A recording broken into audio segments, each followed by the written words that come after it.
Ladies and gentlemen, could you please rise for the entrance of the 2016 University of Saskatchewan graduates.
Would the graduates please turn and face the platform? Good afternoon, ladies and gentlemen, and welcome to Fall Convocation 2016. Would you please join our vocalist, Danielle Sanche, in the singing of O Canada.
Please be seated.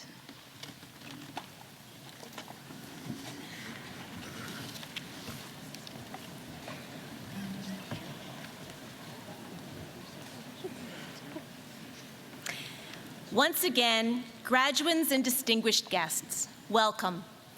I am Elizabeth Williamson. I'm the University Secretary, and I have the honor of introducing to you the members of the platform party that you see before you.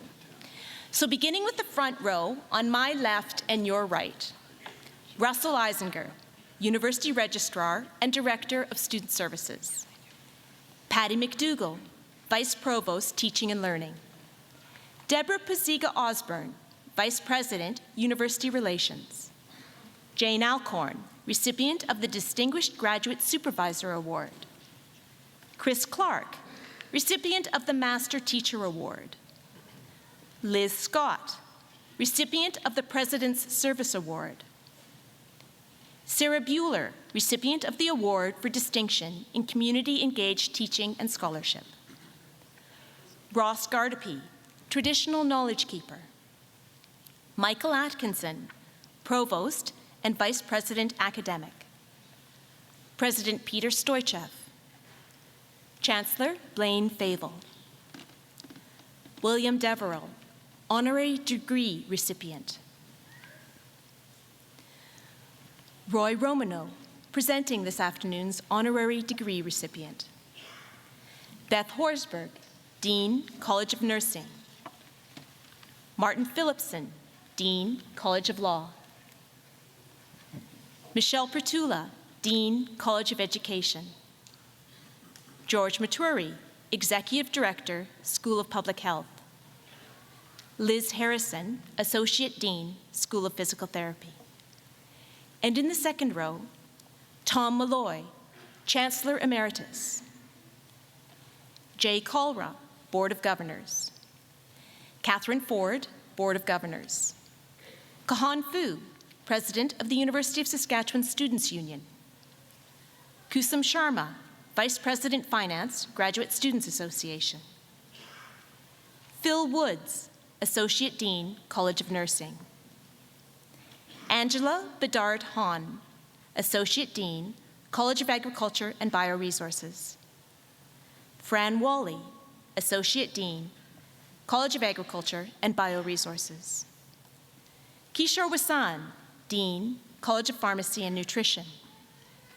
Martha Smith Norris, Associate Dean, College of Graduate Studies and Research. Bob Tyler, Dean, College of Agriculture and Bioresources. Don Wallin, Associate Dean, College of Education. Aaron Phoenix, Associate Dean, College of Engineering. Kent Kowalski, Associate Dean, College of Kinesiology. And in our third row, Dave Minch, Orator. Shirley Haynes, Orator. 6 of our senators, Jim Pulfer, Nadia Prokopchuk, Arlene Brandt, Linda Browning, Stuart Garvin, and Lori Eisinger. Jim Blackburn, President, Alumni Association. Mary Baisley, University of Saskatchewan Retirees Association. Patricia Blakely, Associate Dean, College of Medicine. David Burgess, Associate Dean, College of Education. Liz Sneed, Associate Dean, Western College of Veterinary Medicine. And behind them, and I would ask them to stand, please stand, members of the faculty of the University of Saskatchewan, would you please join me in expressing to all of these faculty, administration, and members of our governing bodies our thanks for the work they have done by supporting, teaching, and encouraging our graduates.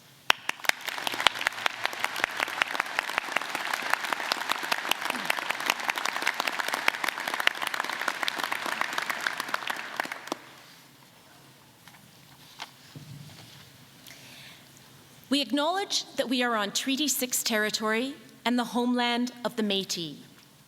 We pay our respect to the First Nations and Métis ancestors of our gathering place and reaffirm our relationship with one another.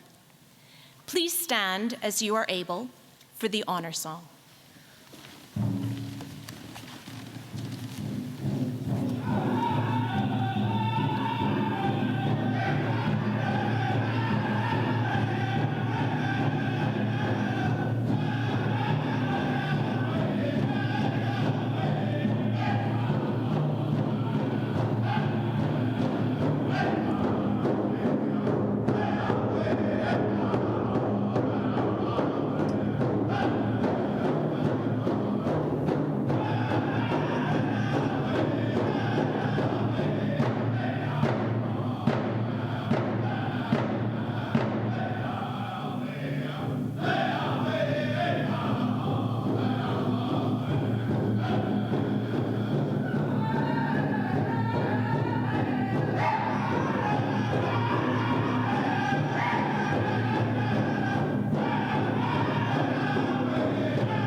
Please be seated.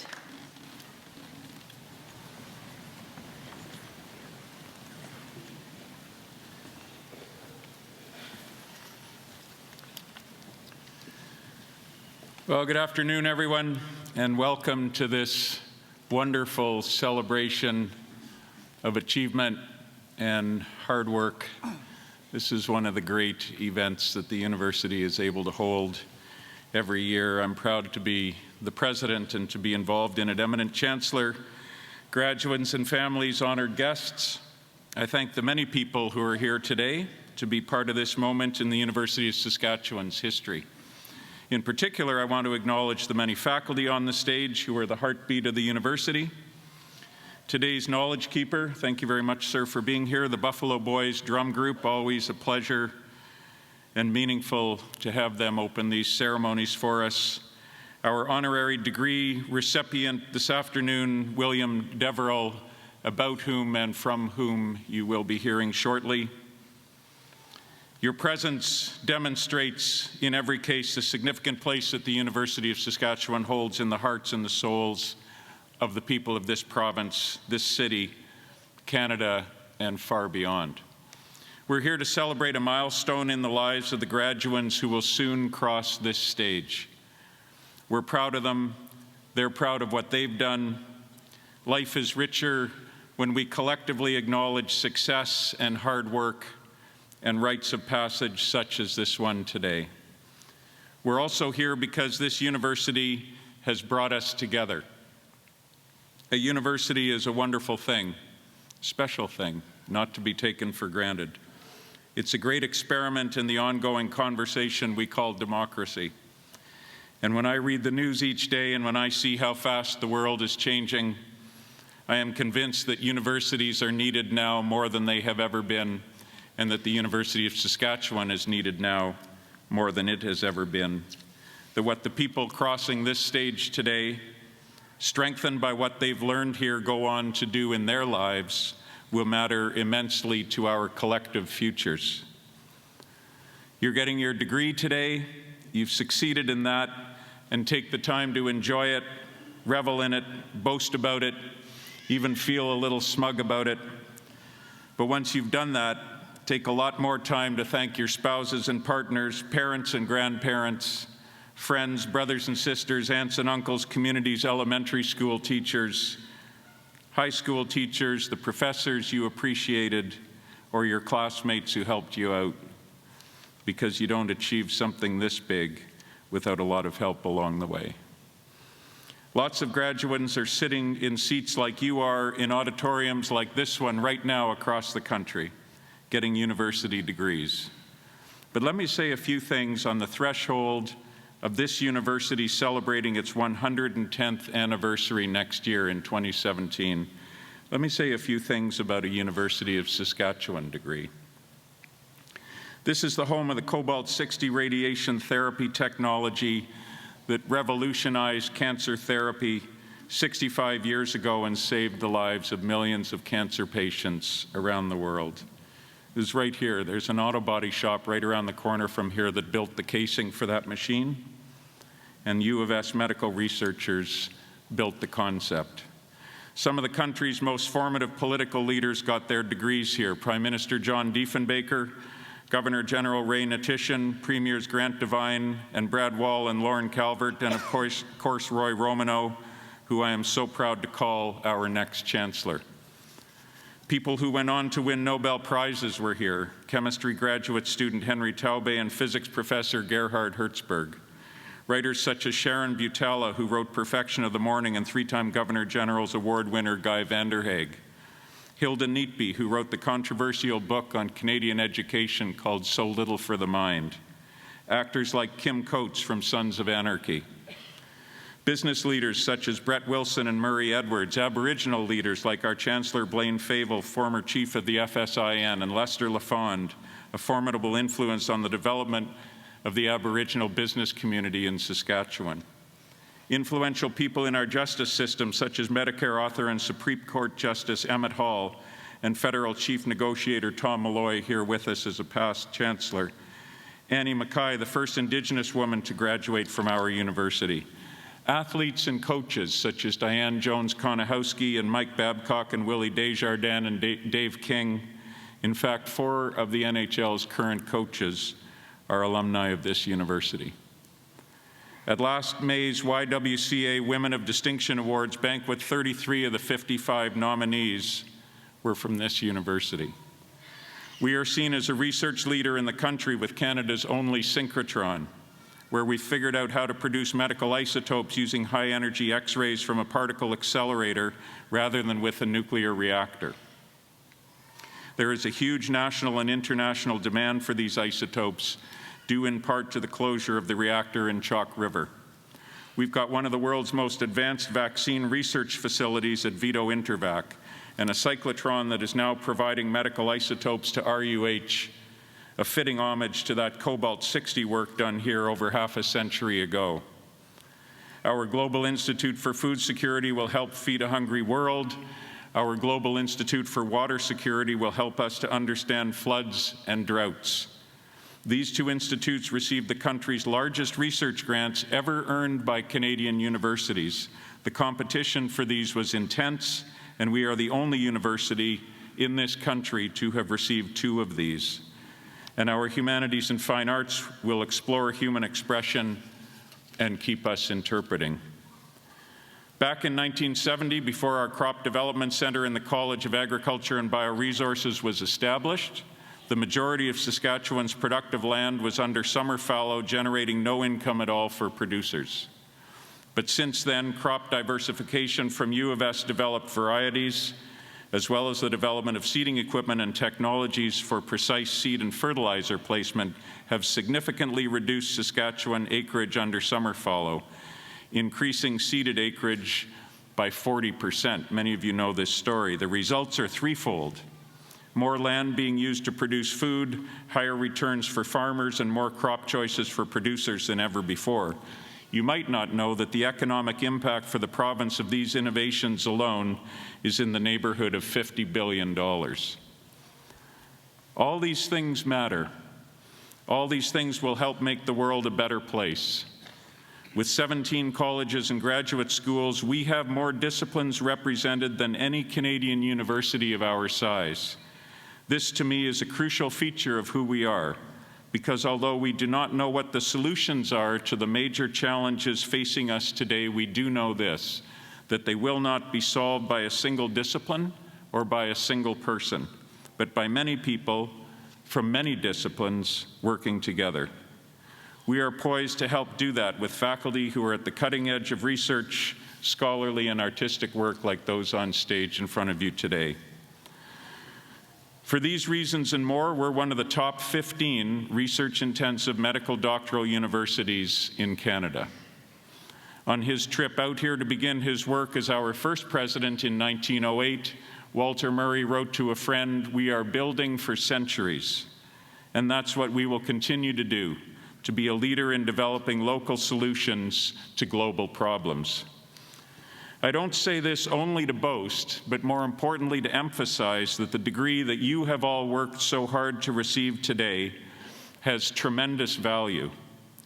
Many employers tell me that when they see an application from a U of S graduate, it gets special attention because the quality of the university is so high and because its graduates' work ethic that's part of our prairie roots is there.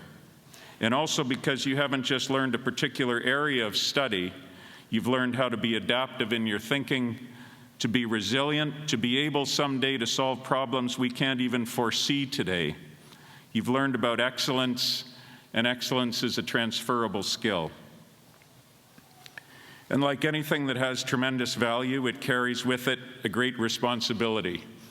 In the end, most people in the world can only dream of getting to where you are now. Educated, well-read, supported, self-reliant, networked, plugged in. This is not to say there aren't huge challenges, but you've worked hard and others have helped to get you to a point where you can now do what? A few thoughts on that. You didn't get here by following what everyone else did, agreeing with everything they said, doing everything they asked, and taking the road of least resistance. You weren't here doing all this just to absorb received wisdom. You've done all this work to find your own voice, not to mimic someone else's. Trust yourself now to sing with it. Also, you got here by taking risks, by failing at some things, maybe many things. Even going to university at all was a risk. You didn't do all this work so that you'll live a failure-free life. Instead, you've done all this work so that your future failures will be for more important causes, and so that your successes will have more important impacts. And finally, you came here with at least some slight thought in the back of your mind that a university degree will lead to a great job and a lot of money. It's true the chances are a lot higher that you will have those things with a degree than without one. But I've always liked this sentence from Chris Hedges' book, The Empire of Illusion. In the end, the measure of a civilization is its compassion, not its ability to consume. In the end, the measure of a civilization is its compassion, not its ability to consume. And the compassion is not just for others, it's also for yourself. Help out those with less than you've now got, and take it easy on yourself while you're at it. The two go hand in hand, it turns out. And if you do get a great job and make lots of money, show even more compassion, make even more of a difference. So in the end, what's all this that you're achieving today about? Only you can actually answer that question for yourself, but part of it is about being able to contribute to community, this province, this country. They need people with degrees in your discipline to help build a more sustainable world, a more equitable world, a world with the courage to embrace diversity, not build a wall against it, a country that responds to the Truth and Reconciliation Commission's calls to action. Because as Justice Murray Sinclair, now Senator, stated at the U of S almost a year ago, education is the key to reconciliation. And I am very proud that the U of S is graduating more Aboriginal students this year than it has ever graduated in its history. Think of all those who can't even imagine having the education that you've got. What would they do if they had it? What will you do now that you've got it? How can you give back to everyone who's helped you get it? For me, it's always been about a passion for the idea of a university, a radical experiment in human culture, a place where we learn to be humble servants of a democratic society and respectful critics of it. For the John Diefenbakers and Roy Romanos and Gerhard Hertzbergs and Blaine Favels and Hilda Neatbys and Emmett Halls and Anna Mackays, and today's honorary degree recipient, William Deverell, it was about something else. None of them, while at university, knew exactly where they were headed. You can't know that. But they knew to listen for some passion to follow, and that became an endless journey. For you, it will be something else. It doesn't matter exactly what it is, just that you're passionate about it and that you use it for good. That's a long way of saying congratulations to our graduates today, and to all of those who helped them. And to the families and friends here today, you can be proud that your sons or daughters will not only succeed in their careers, but will contribute to Canada and to the world. I've mentioned in closing our current Chancellor Blaine Favell twice in the last few minutes, and I want to talk about him one more time. And he will address you one last time as Chancellor at the end of today's Convocation ceremony. All of you who cross the stage today will shake his hand. He's leaving us as Chancellor after over 3 years of exceptional service in the role and being succeeded by the remarkable Roy Romano, who begins November 1st and will be formally installed at next June's Convocation. This university has stepped up to become a reconciliation leader in Canada in the post-secondary education sector. To the extent that it has been able to do that, it's because of Blaine Favell. We held the country's first Building Reconciliation Forum, built stronger relationships with Aboriginal communities, forged stronger ties with Aboriginal leaders, attracted more Aboriginal students to our campus, went on record saying that if we didn't achieve these, who would? And if we didn't start achieving them now in the wake of the Truth and Reconciliation report, when would we? This was because Blaine Favell was our Chancellor. He has meant so much to me as I began in this role, but more importantly, he has meant so much to this university and helped continue to make it great, to build on its mission of engagement, to be purposeful about being the best place we can possibly be for Aboriginal students and their communities, to lend our voice of leadership to the greatest social challenge the country now has before it. Please join me in thanking him for his tremendous service to it all. Thank you very much.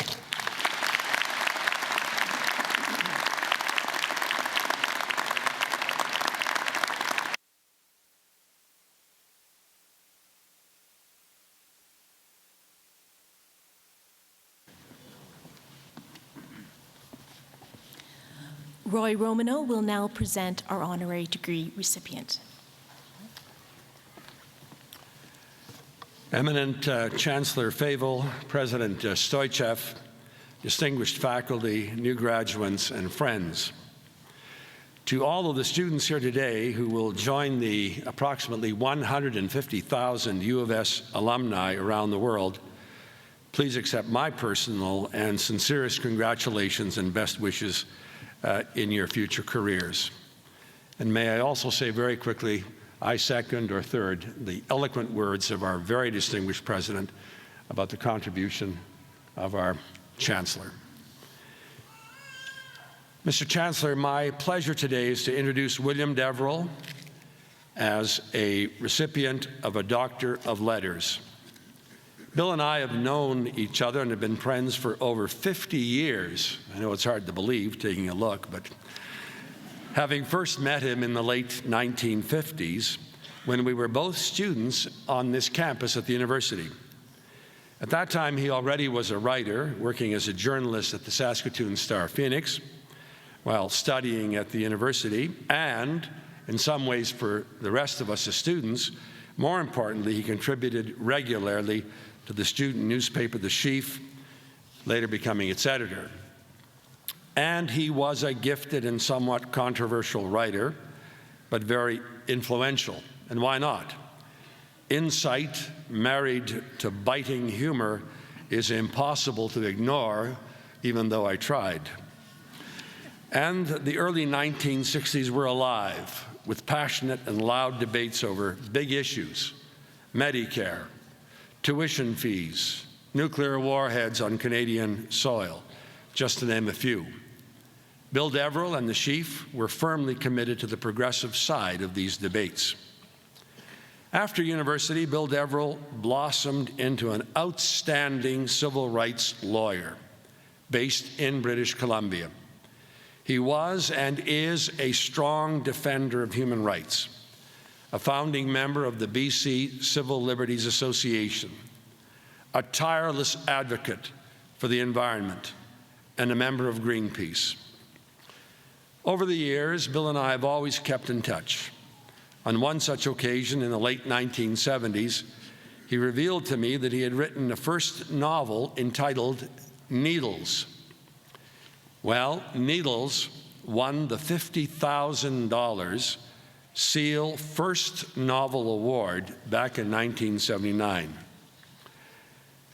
Even today, who can forget all the wonderful characters woven into his colorful and dramatic novel?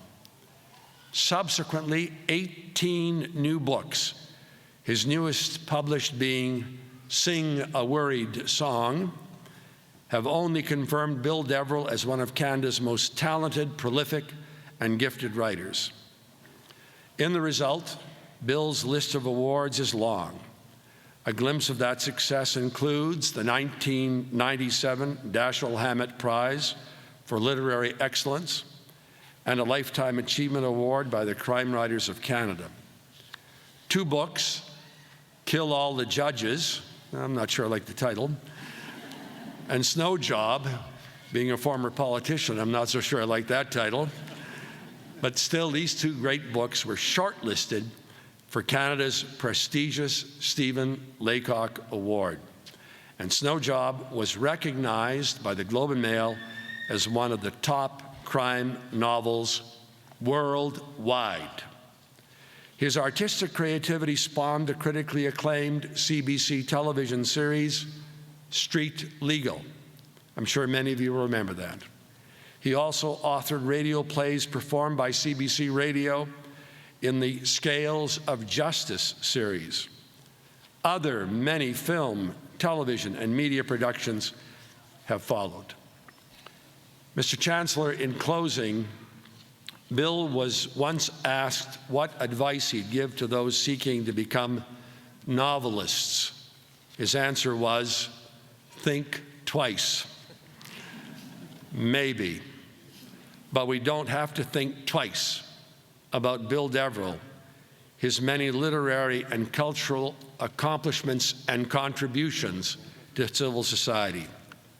Thus, it is my great honor, personal pleasure, to introduce one of our university's 100 alumni of influence, award-winning author, highly regarded activist and lawyer, and a champion of human rights, William Deverell, to receive an Honorary Doctor of Letters.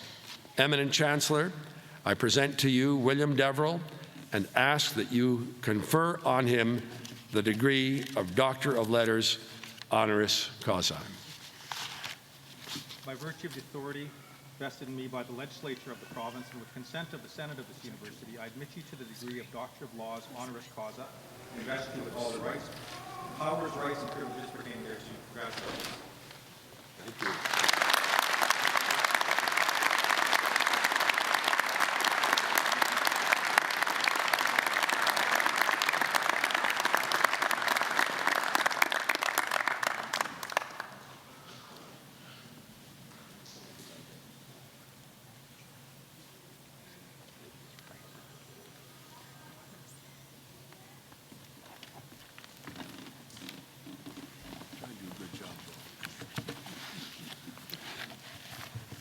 I got a little warning whisper behind me, do a good job, Bill.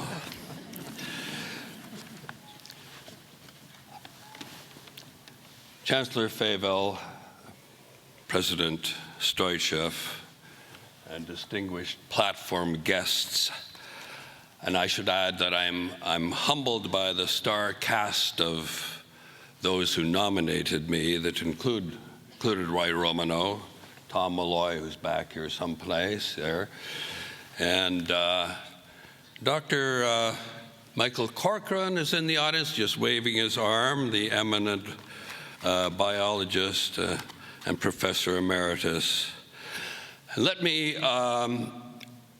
finally congratulate the 2016 graduating classes, all of you, and wish you success in the careers you are about to pursue. But I have to warn you that you will not find many role models in the pages of my books. For instance, the one that Roy Romano mentioned, Needles, the hero of that book is a heroin-addicted drug prosecutor. Among my frequent cast of lawyer characters is a woman family lawyer who regularly has affairs that break up marriages. Another is a coke-snorting, brawling loudmouth. Another is an unrepentant, womanizing neurotic. And I have a racist, sexist, narcissistic high court judge. Now, if I were to cast about for someone to play that role, I keep thinking of Donald Trump. And when I think of Donald Trump, I'm regularly reminded of a quote from the 19th century statesman John Bright, who described a contemporary in these words: "He is a self-made man and worships his creator."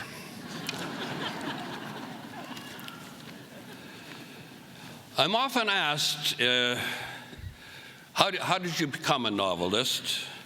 And that's asked in the tone of, why would you give up a lucrative practice in a thriving law firm in order to struggle to be a writer?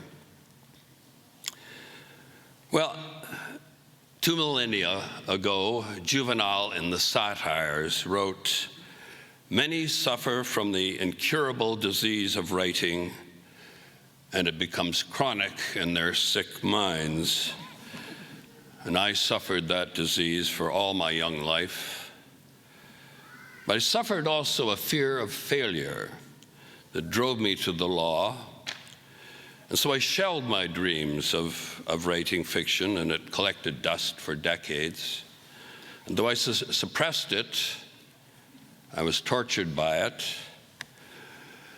and an internal pressure built, fueled by a fear that I might live out the rest of my life, plagued by the guilt of never having even tried.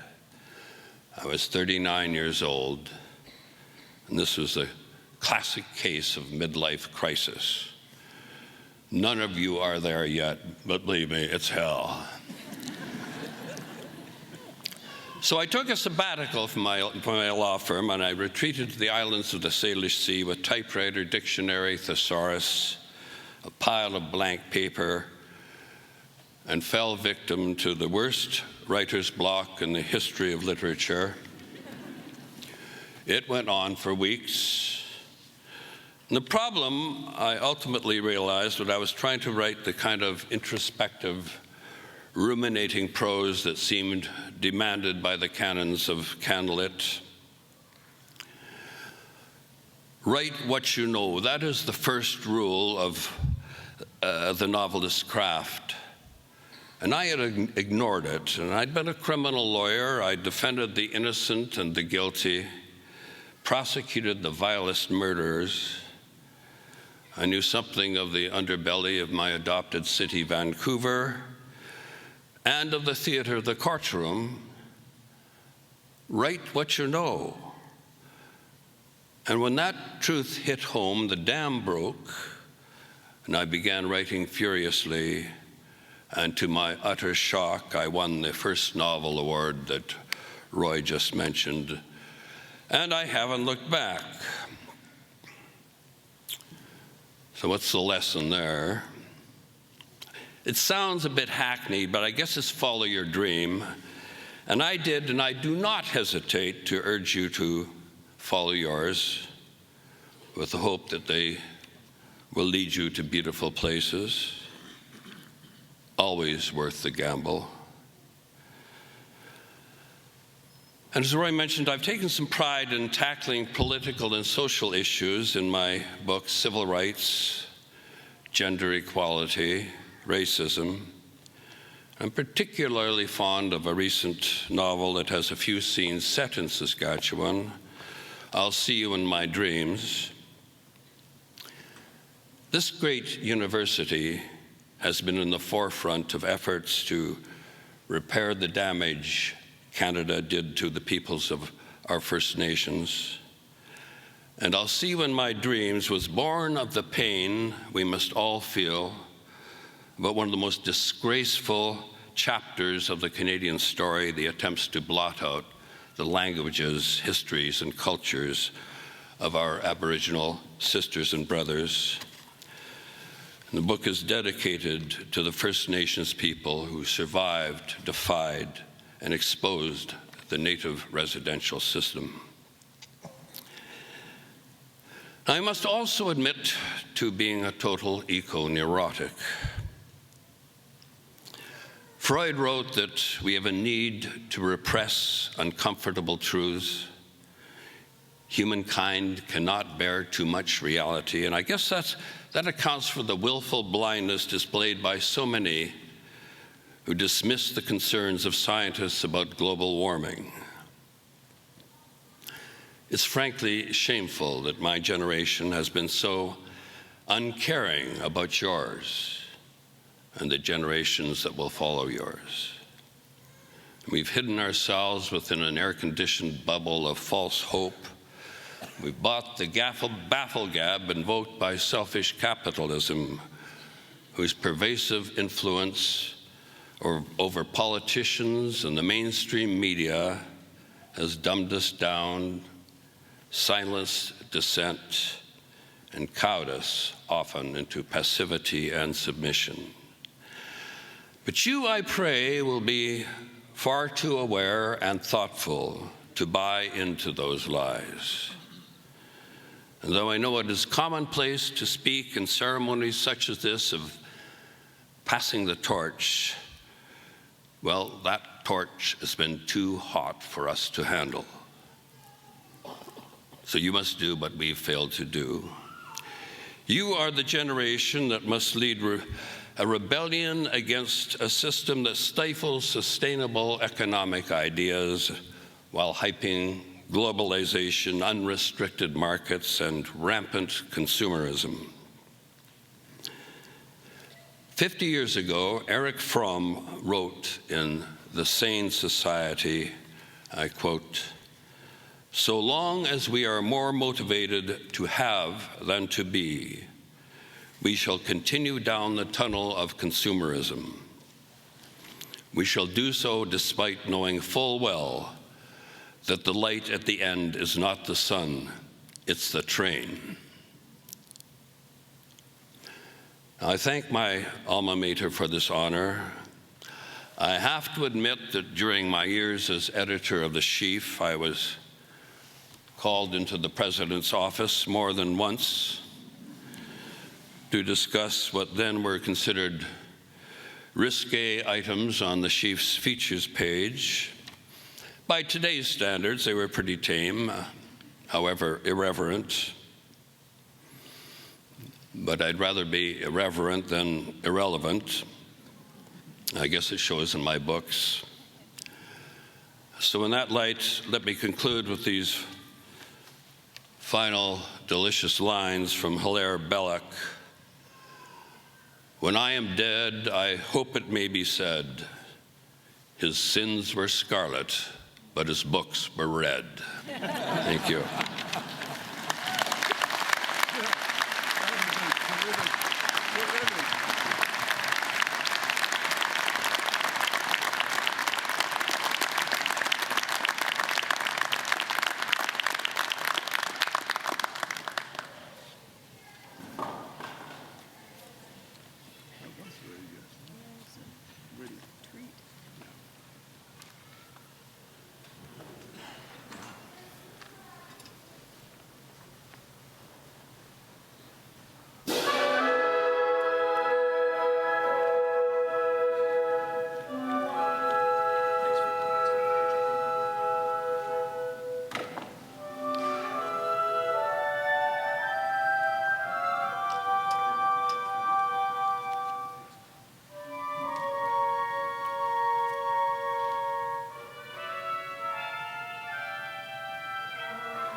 Eminent Chancellor, Mr. President, members of the University Senate and Board, I present to you the petition of the Council of this university that the candidates to be named, having fulfilled all the requirements of the bylaws, may, with your permission, be admitted to the degrees, diplomas, and certificates to which they are entitled.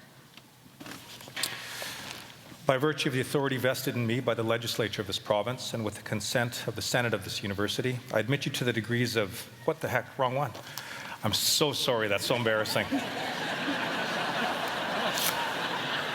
It's my last convocation, can you tell? I'm so embarrassed.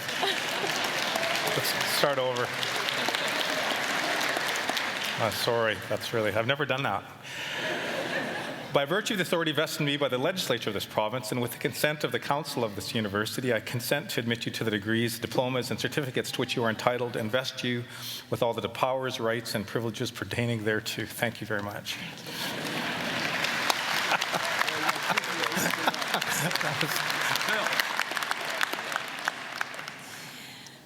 Would the graduates in the front row please rise and come to the platform? As you make your way forward, I'll just let you know how the conferring of degrees will unfold. As you enter the stage, please stop and face the audience as the hood will be put over your shoulders. Once you have been hooded, proceed to the first podium where the orator will present each of you by name. Once your name has been announced, proceed to shake the Chancellor's hand, and the Chancellor then tells you that you have been admitted to the Convocation of the University of Saskatchewan. You will then continue across the platform to be greeted by the President and your Dean or Associate Dean of the College, and to receive your parchment from them. As you go down the steps, you will be welcomed as new members of the University of Saskatchewan Alumni Association by a representative of the association.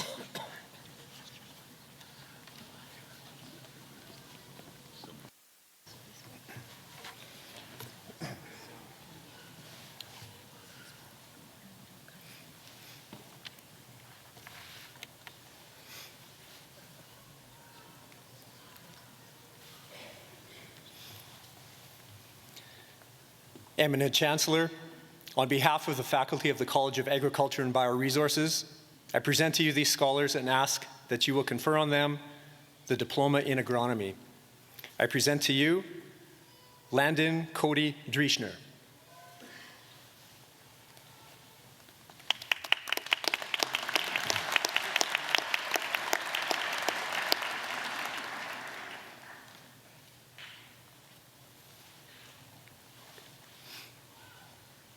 Hoken Jor Johnson.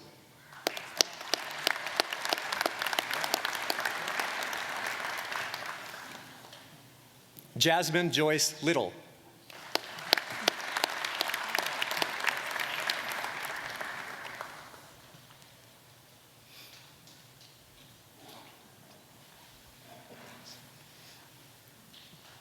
Eminent Chancellor, on behalf of the faculty of the College of Agriculture and Bioresources, I present to you these scholars and ask that you will confer on them the degree of Bachelor of Science in Agribusiness.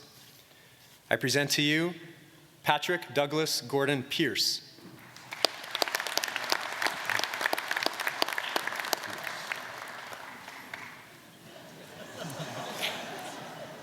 Parker Lewis Zachary Wise.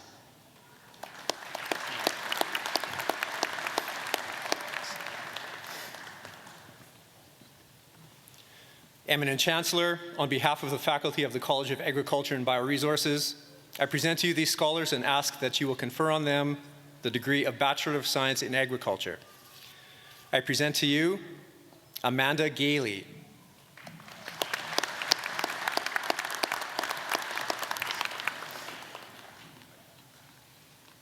Jessa Danielle Aaron Hughes, with great distinction.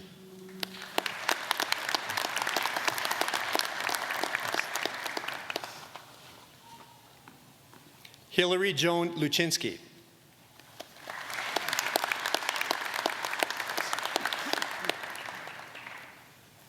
Justin Jeremy Wagner.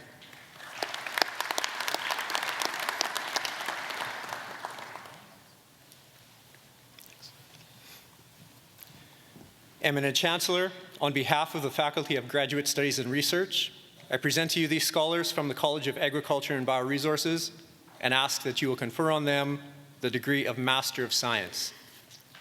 I present to you Jeffrey David Backman.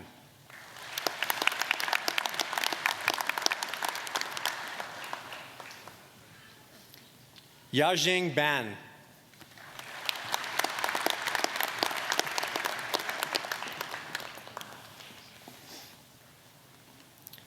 Parminderjeet Bangar.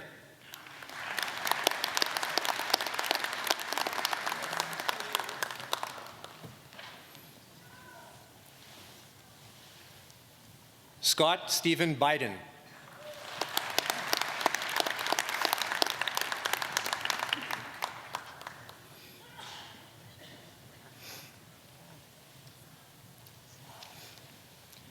Robin Lynn Brown.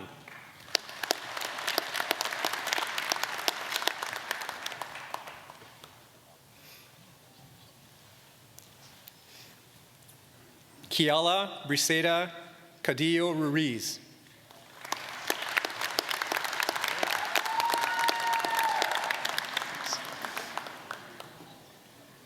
Andrea Christine DeRue.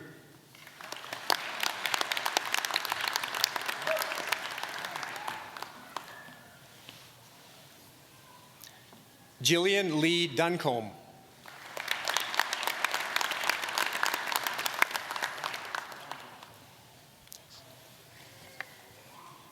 Lindsay Johanna Griffith.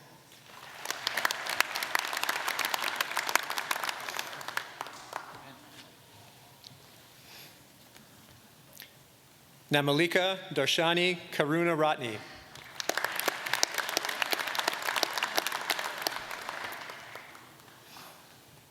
Caitlin Elizabeth Kelly.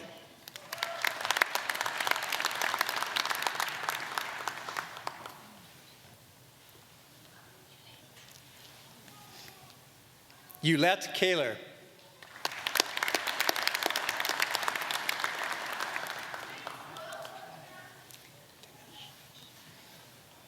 Dinesh Kumar.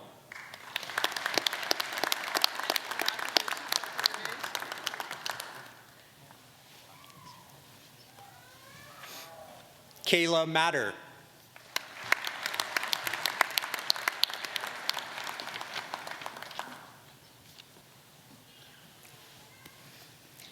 Jessica Dale Weber.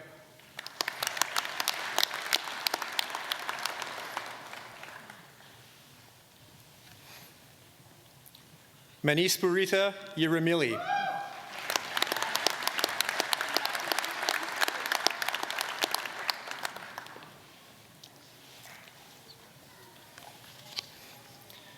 Eminent Chancellor, on behalf of the faculty of the College of Education, I present to you these scholars and ask that you will confer on them the Certificate in Teaching English as a Second Language. I present to you Lori Ann Bonello.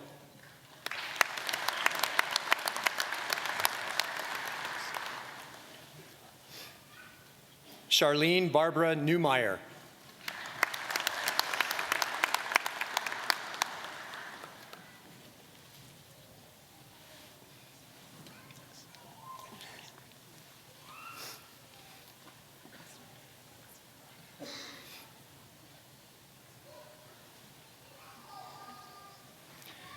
Eminent Chancellor, on behalf of the faculty of the College of Education, I present to you these scholars and ask that you will confer on them the degree of Bachelor of Education. I present to you Allison Suzette Arcand.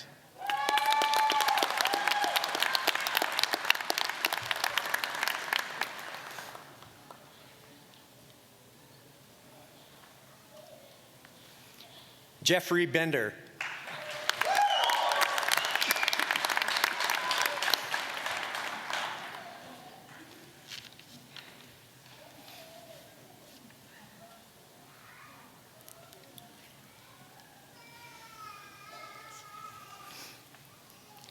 J.C. Benson.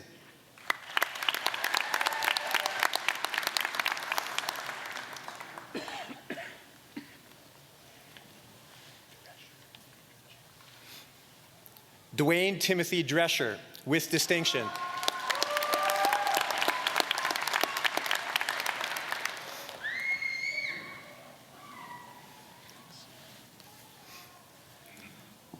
Steve Duncan Fraser.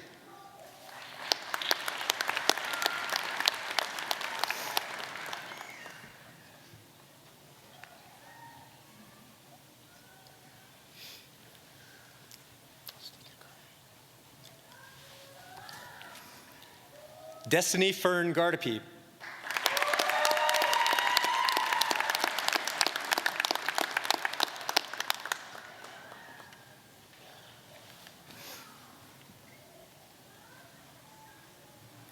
Kristen Angela Kamakoteo.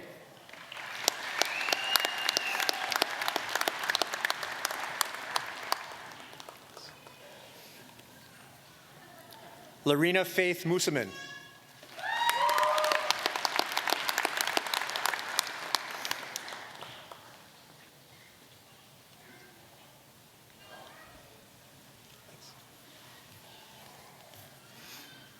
Lavina Faye Musaman.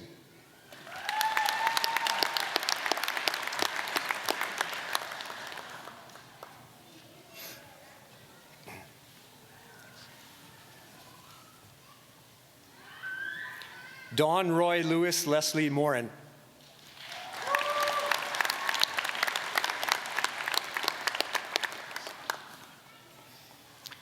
Marty Scott.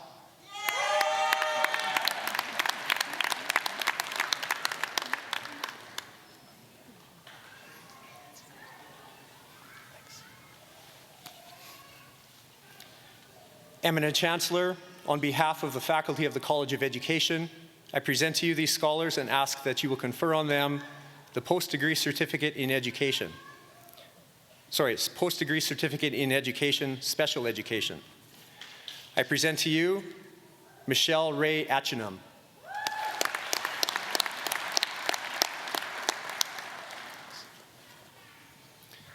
Tina Ann Cadrain.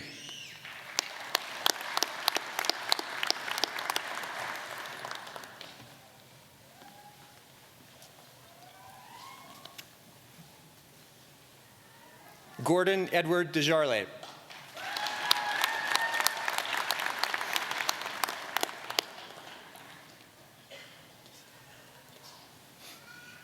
Sherry Lynn Dezillian.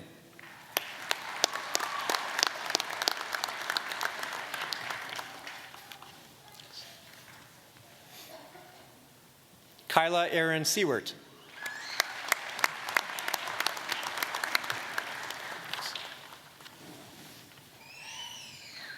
Nicole Helen Villeneuve.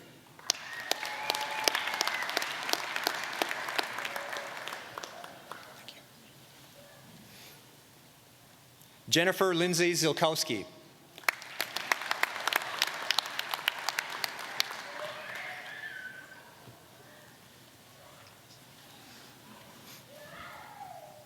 Eminent Chancellor, on behalf of the Faculty of Graduate Studies and Research, I present to you these scholars from the College of Education and ask that you will confer on them the degree of Master of Education. I present to you Chantel Lee Balicki.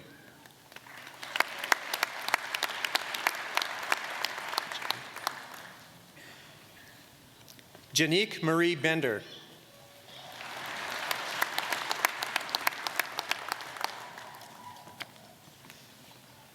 Sarah Lynn Binsfeld.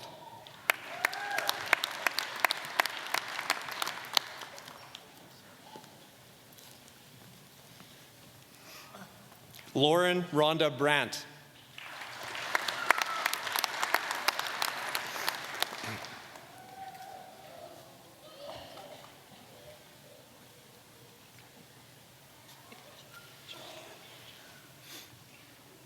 Julian Shaw Buckle.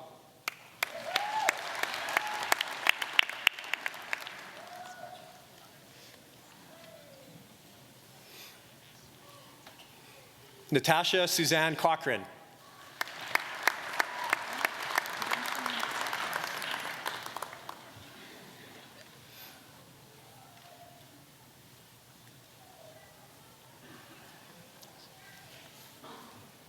Cassandra Marie Demore.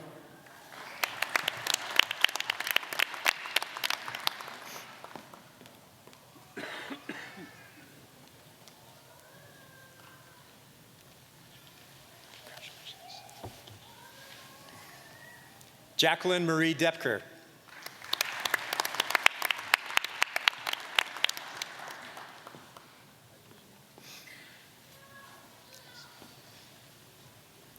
Dawn Heather Dust.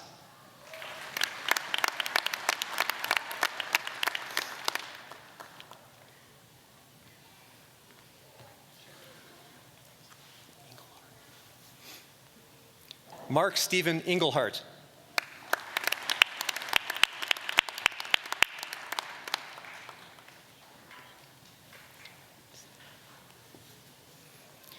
Stephen George Gartner.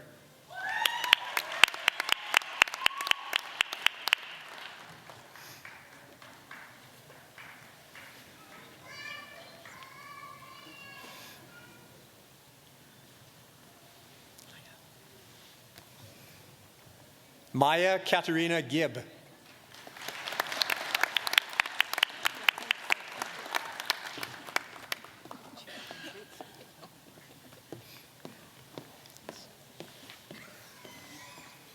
Rebecca Mary Griffith.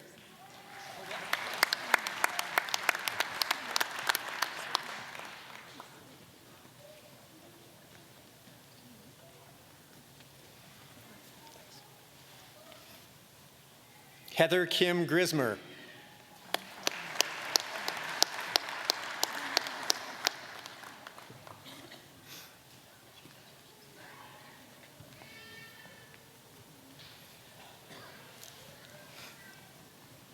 Rick Allen Heisey.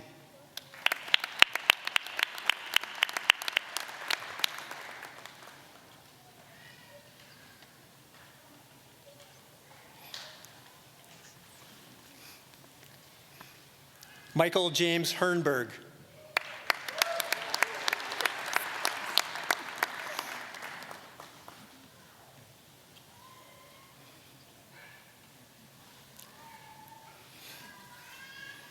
Catherine Lynn Cordy Mons.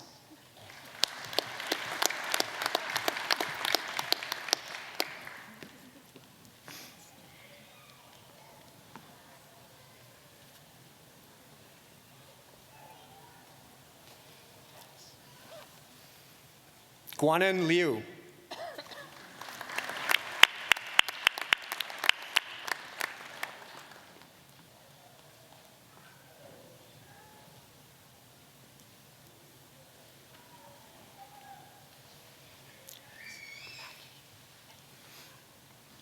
Carol Gladys Jean Mackey.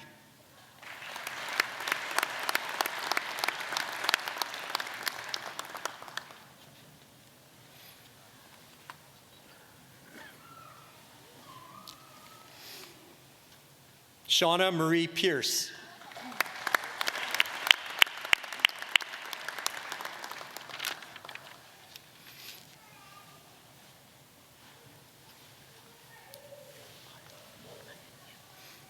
Rebecca Dawn Pion.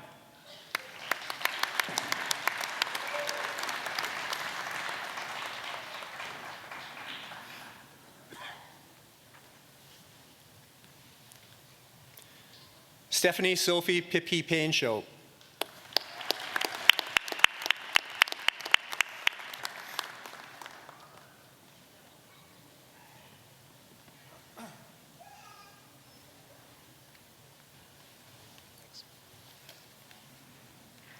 Genevieve Roxanne Prevost.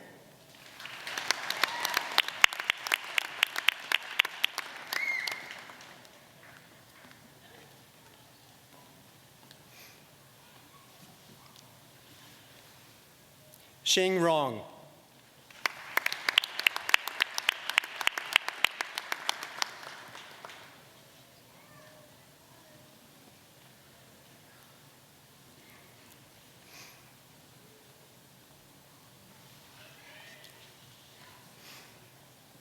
Ashraf Hamed Salem.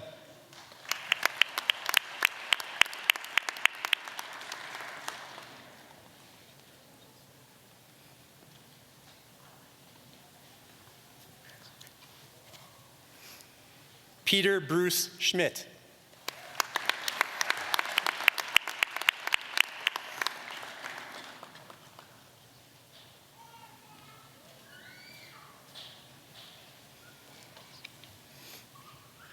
Jonathan Andrew Scott.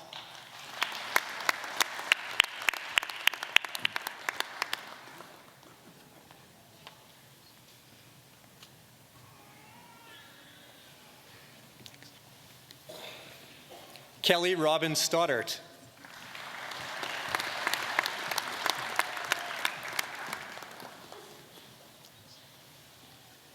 Shiwen Sun.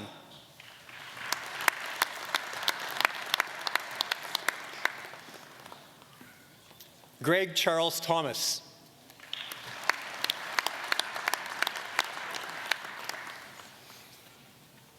Nicole Louise Wingerter.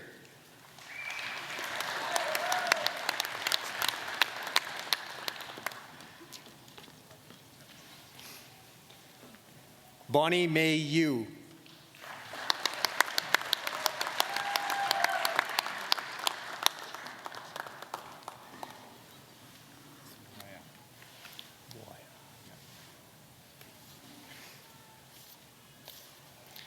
Eminent Chancellor, on behalf of the faculty of the College of Engineering, I present to you these scholars and ask that you will confer on them the degree of Bachelor of Science in Engineering.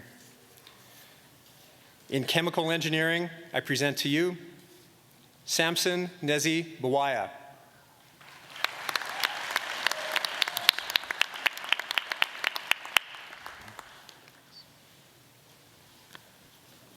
Alexandra Page Thompson.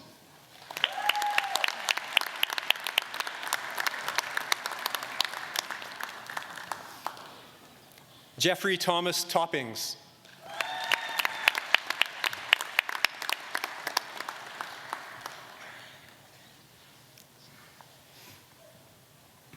Louis May Yang.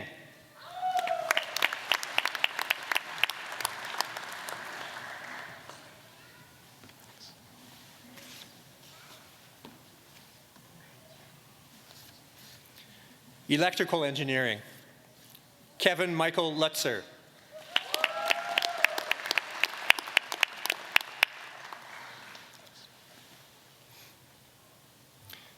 Louis Array Williams.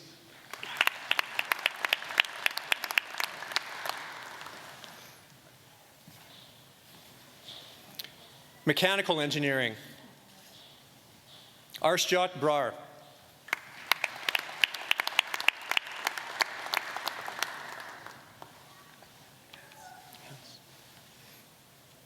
Hans Luther Diesen.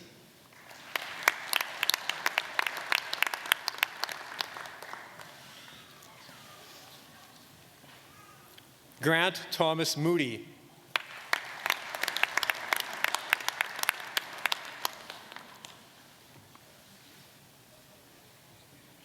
Zhongluo Zhang.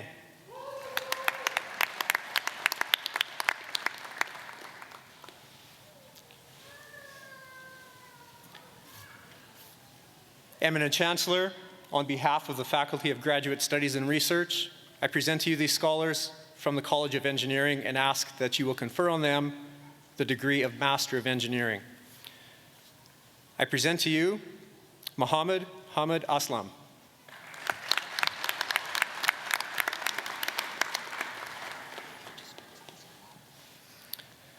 Diwa Kuo.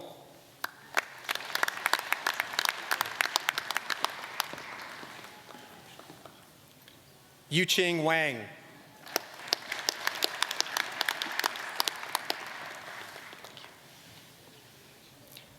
Chengyi Zhang.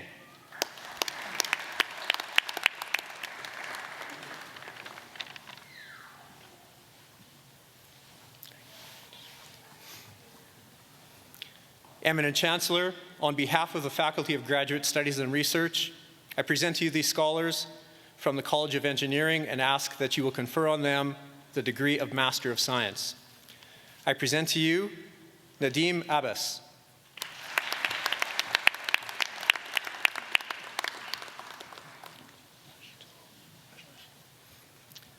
Mahmoud Rashdul Amin.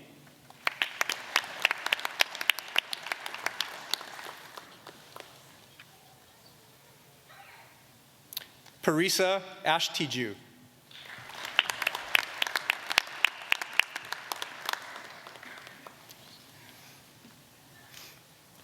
Jonathan Alexander Ballandine.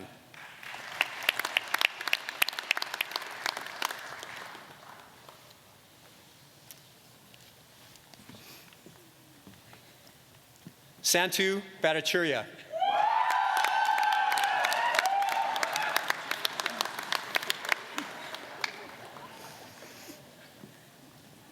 Asim Kurdaman Chauhan.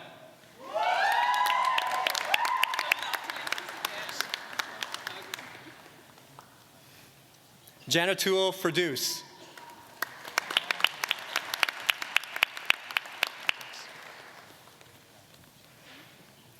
Joel John Octave Gervais.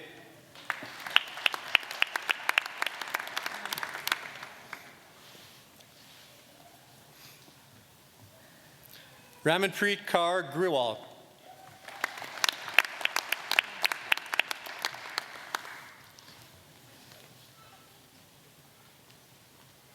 Indra Man Kamacharya.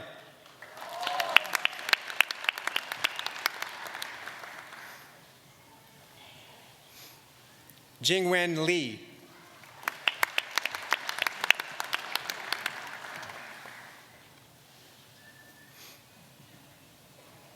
Joseph Idoko Amole.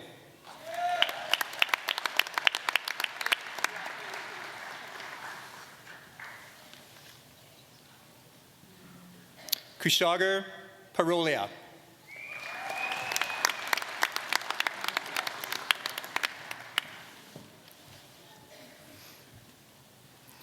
Sanjith Unikrishnan.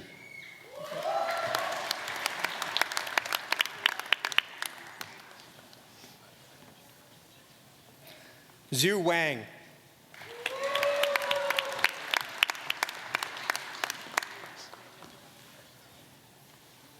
Fan Ye.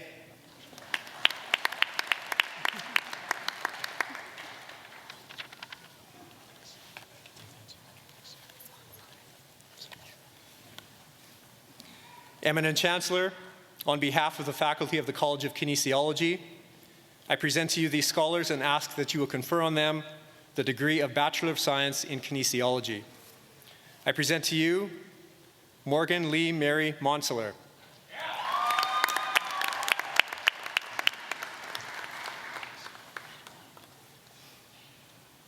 Ashley Elizabeth Weedy, with great distinction.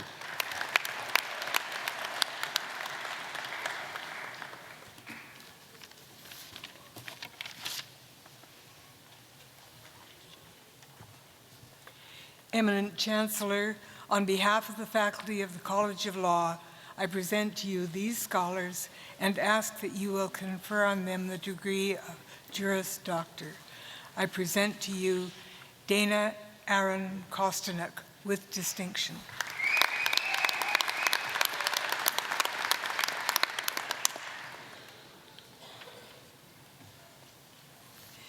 Eminent Chancellor, on behalf of the faculty of the College of Medicine, I present to you this scholar and ask that you will confer on her the degree of Doctor of Medicine. I present to you Carla Sheila Signo Ferencio.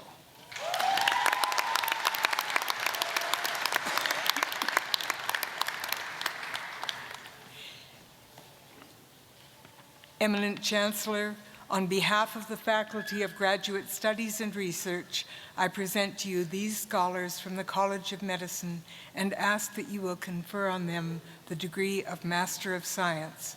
I present to you Hasanthi Abikosen.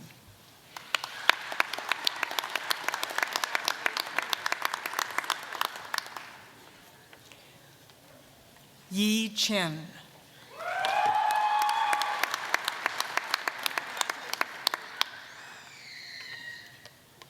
Elizabeth Yakova.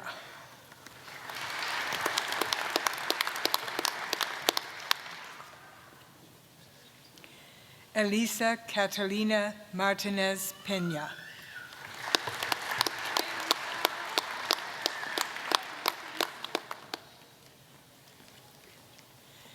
Peter Boteng Opoku.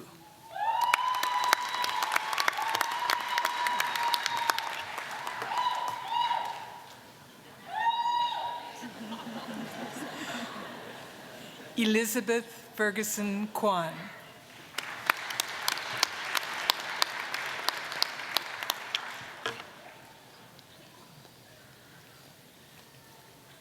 Michelle Deborah Sander.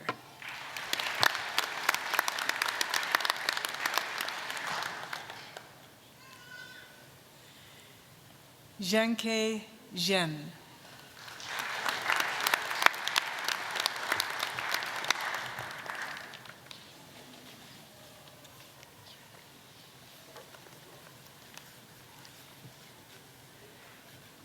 Bachelor of Science in Nursing, Brandy Ann Marie Cook.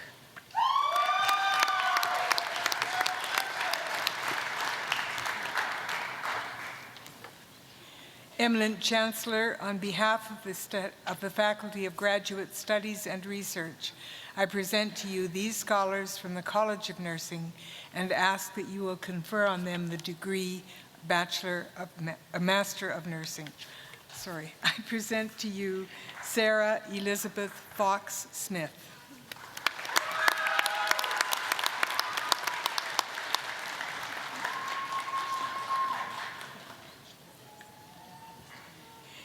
Cynthia Adele Hansen.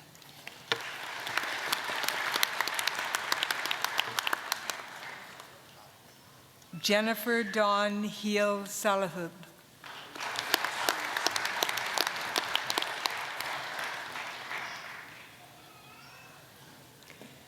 Lindsay Michelle Landry.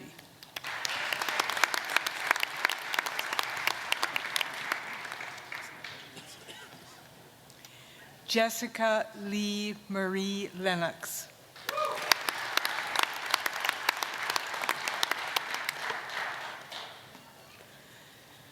Kendra Lee McKay.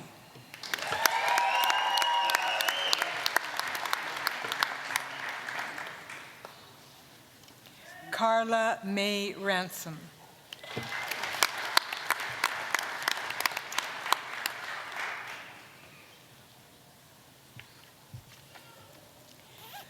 Noreen Ruth Reed.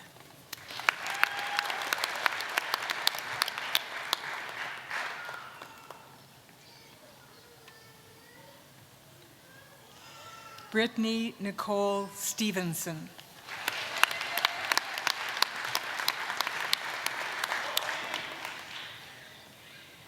Leah Megan Thorpe.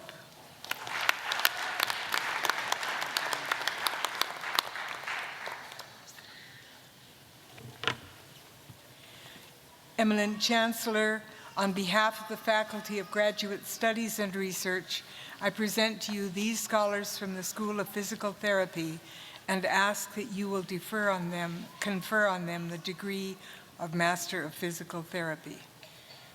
I present to you Heidi Carlene Armstrong.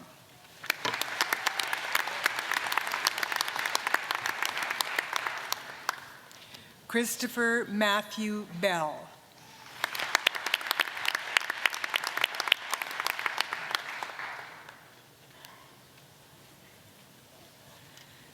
Laura Kelty Brigham.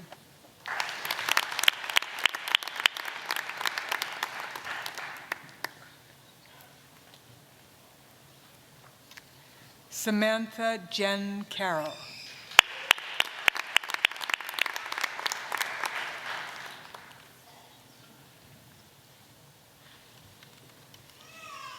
Adrian Cochette.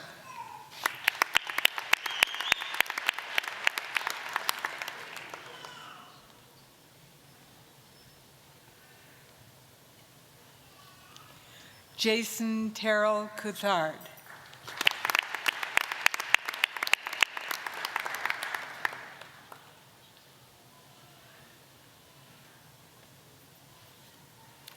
Melanie Rose Danico.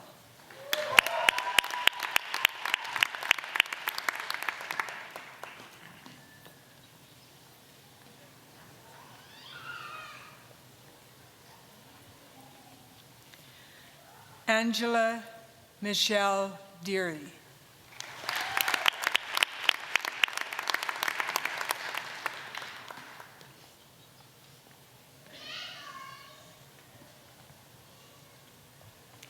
James Cole Deagle.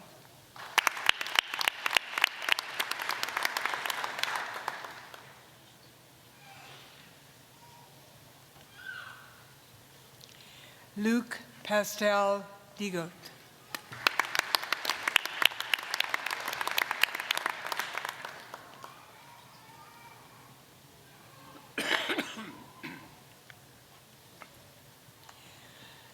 Lauren Elizabeth Dykes.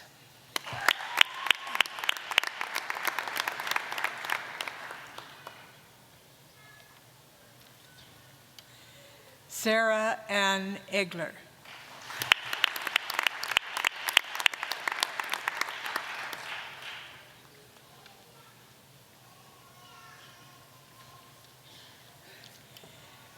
Brianne Mathilde George.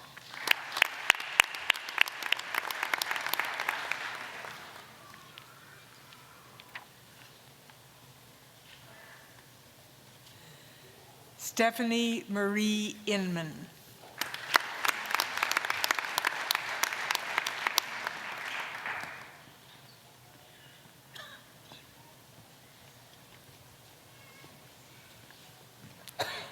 Brenna Carleen Heindel.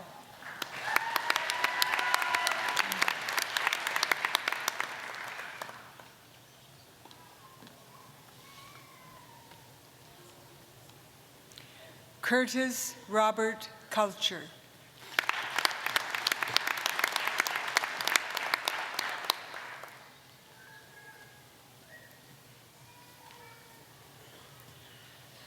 Kimberly Brianne Lafreniere.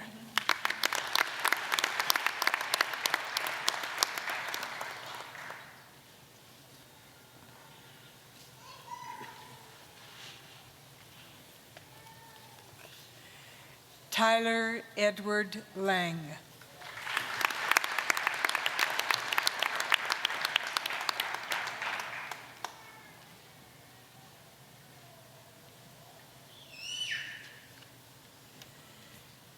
Matthew David LeConte.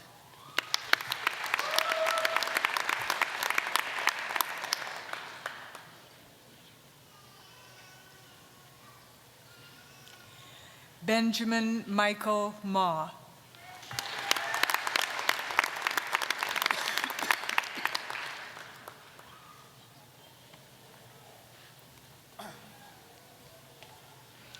Chase Michael McCrae.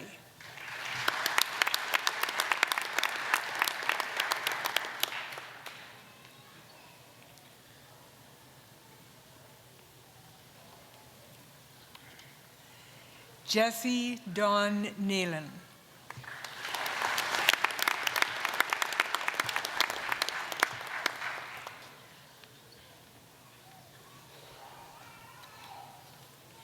Jenna Alyssa Nazarali.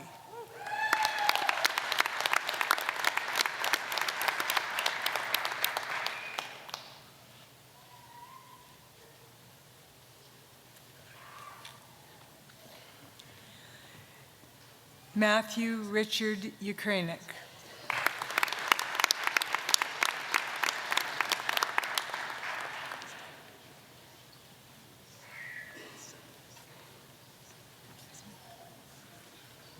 Lynn Nicole Orsak.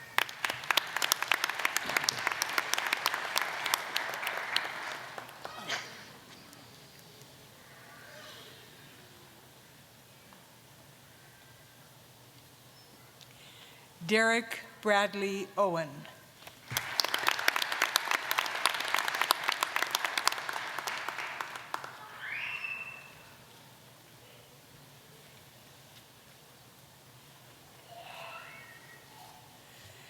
Braden Michael Juarez.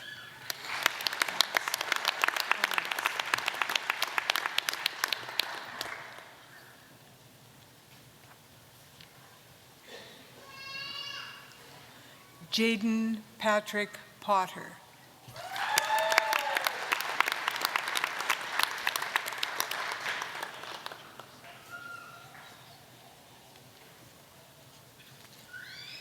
John James Power.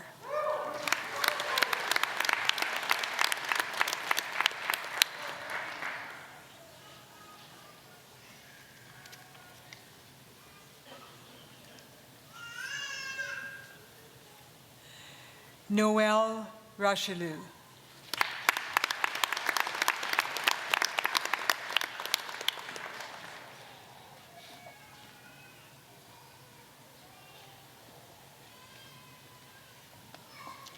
Riley Aaron Sather.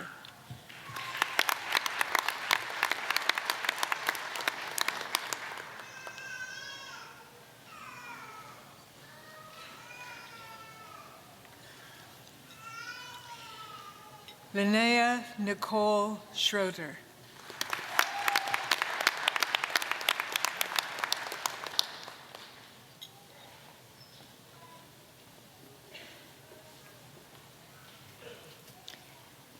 Megan Jean Sun.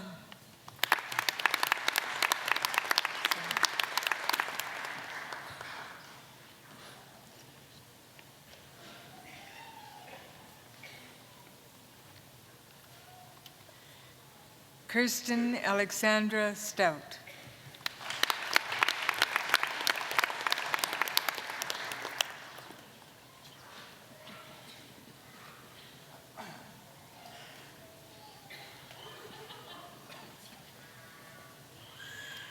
Tanner Trevor Treen.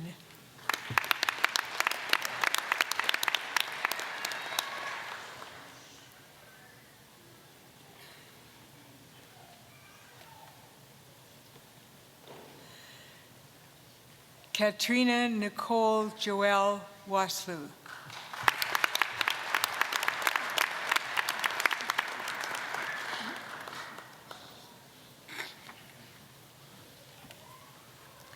Jenna Leanne Wood.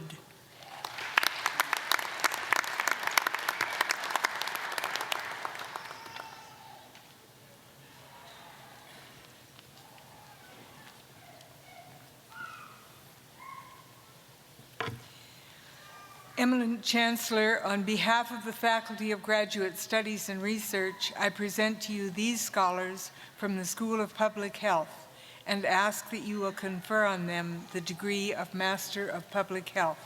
I present to you Sindhuja Dasarathi.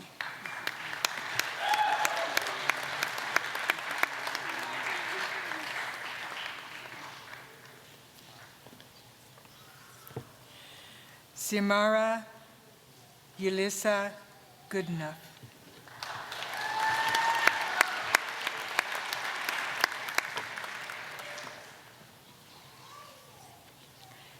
Jinhua Su.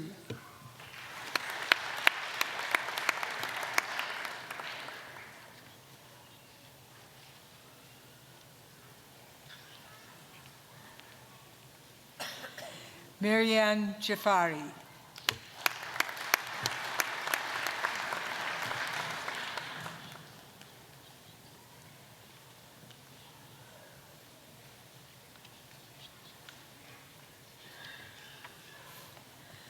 Laden Kashani.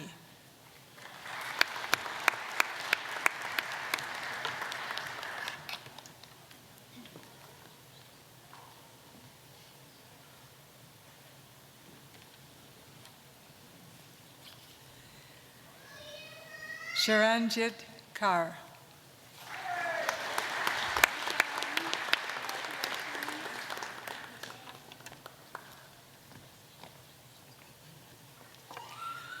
Eminent Chancellor, on behalf of the Faculty of Graduate Studies and Research, I present to you these scholars from the School of Public Health and ask that you will confer on them the degree of Master of Science.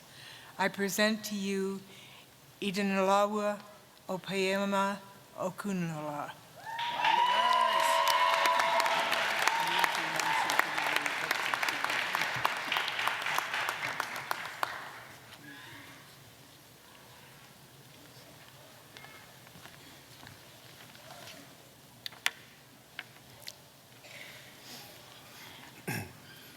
Eminent Chancellor, on behalf of the Faculty of Graduate Studies and Research, I present to you these scholars from the Western College of Veterinary Medicine and ask that you will confer on them the degree of Master of Science.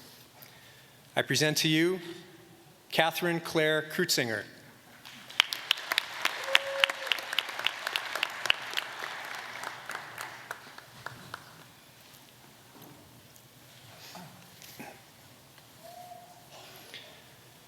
Eminent Chancellor, on behalf of the Faculty of Graduate Studies and Research, I present to you these scholars from the Western College of Veterinary Medicine and ask that you will confer on them the degree of Master of Veterinary Science. I present to you Maria Carolina Duran-Greff.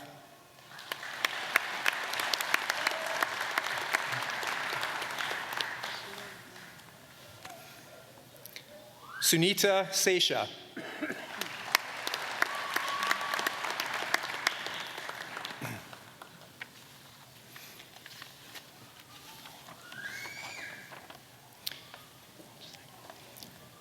Ladies and gentlemen, it is my privilege to present our PhD graduates. The custom at the University of Saskatchewan is for our PhD graduates, once they have been admitted to their degree, to be met by their supervisor and escorted to join the platform party in a symbolic welcome to a global community of scholars.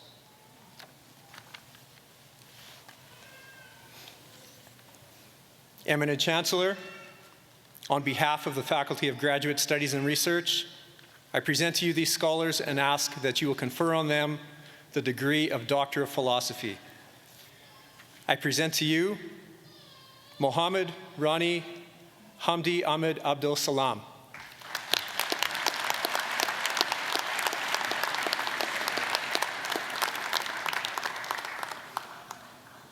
Shahid Ahmed.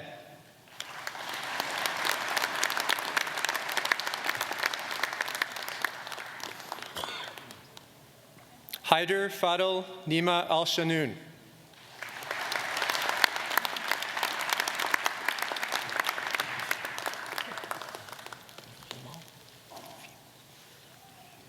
Vimal Bansal.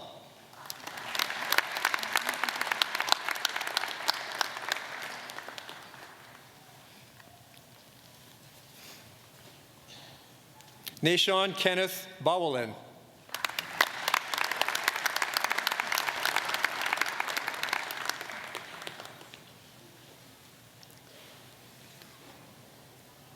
Shauna Lee Davies.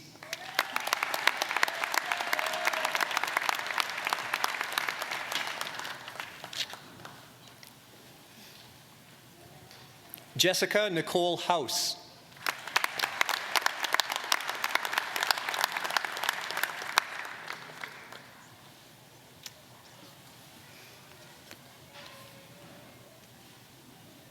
Mohammed Izdifar.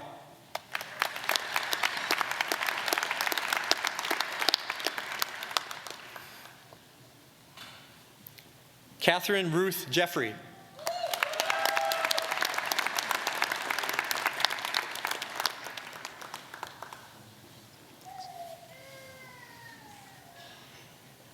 Sean Robert Locke.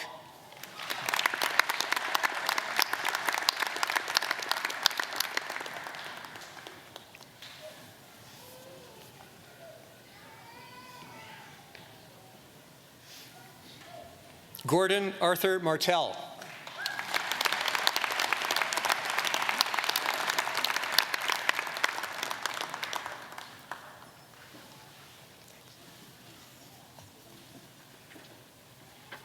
Sheila Ray McLean.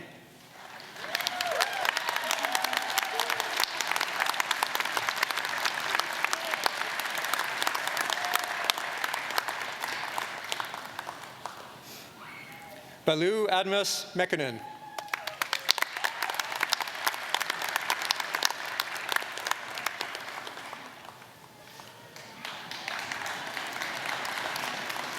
Mola Asefa Mengistu.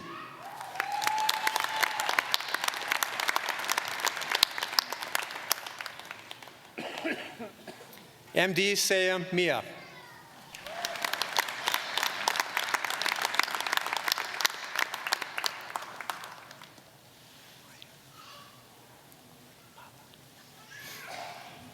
Mala Merali.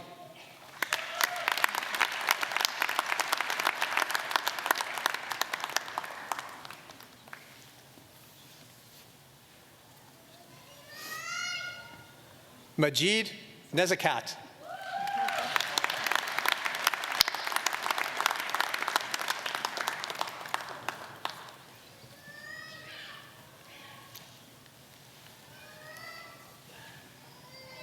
Tung Trong Win.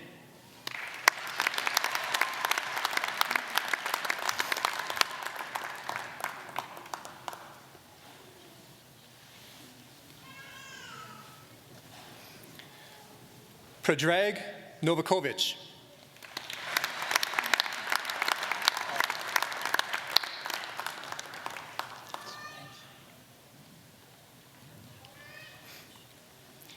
Mohammed Rafati Nasser.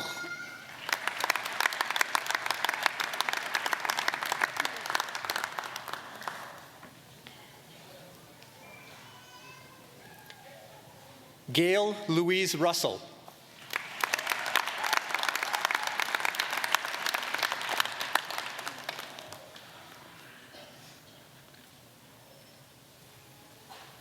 Gada Sver.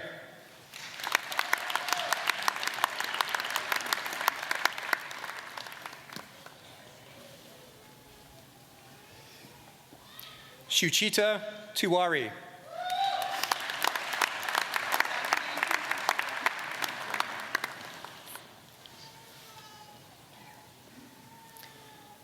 Xiaoyu Wang.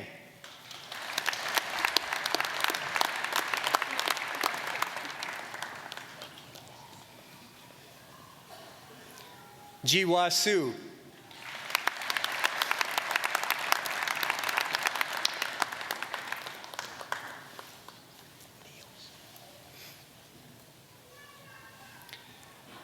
Niels Konstantin Erst Yanikos.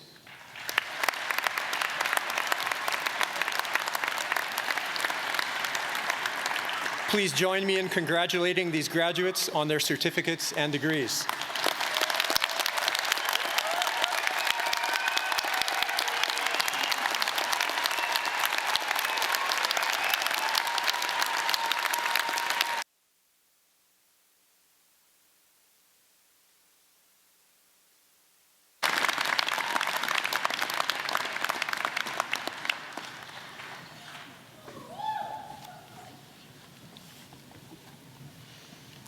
Eminent Chancellor, in the name of the faculties, I ask you to grant the degrees, diplomas, and certificates in absentia to those students who have met the requirements to graduate but were not able to be present today. At the request of the faculties, I authorize these degrees, diplomas, and certificates be granted.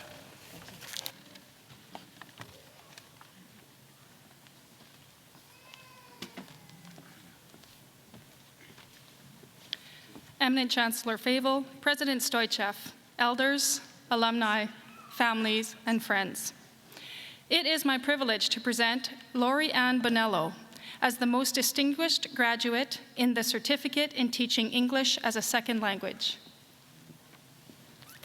CerTESOL is Canada's most recognized certificate distance-delivered ESL training program, and Lori is being recognized for having achieved the highest average grades within her graduating class. After a career in the field of human resources, Lori returned to the University of Saskatchewan to complete a degree in English, which she did with distinction, and then the certificate to teach English as a second language. Her goal was to use her experience and skills in human resources to transition from corporate trainer to classroom teacher. With CerTESOL now complete, she hopes to teach English to assist newcomers to Canada, as well as to further explore her interests in languages and cultural diversity. Lori, accompanied by your university degree, you know that this CerTESOL qualifies you to teach ESL anywhere in the world. We are very pleased that you have chosen to work here in Saskatchewan. Congratulations.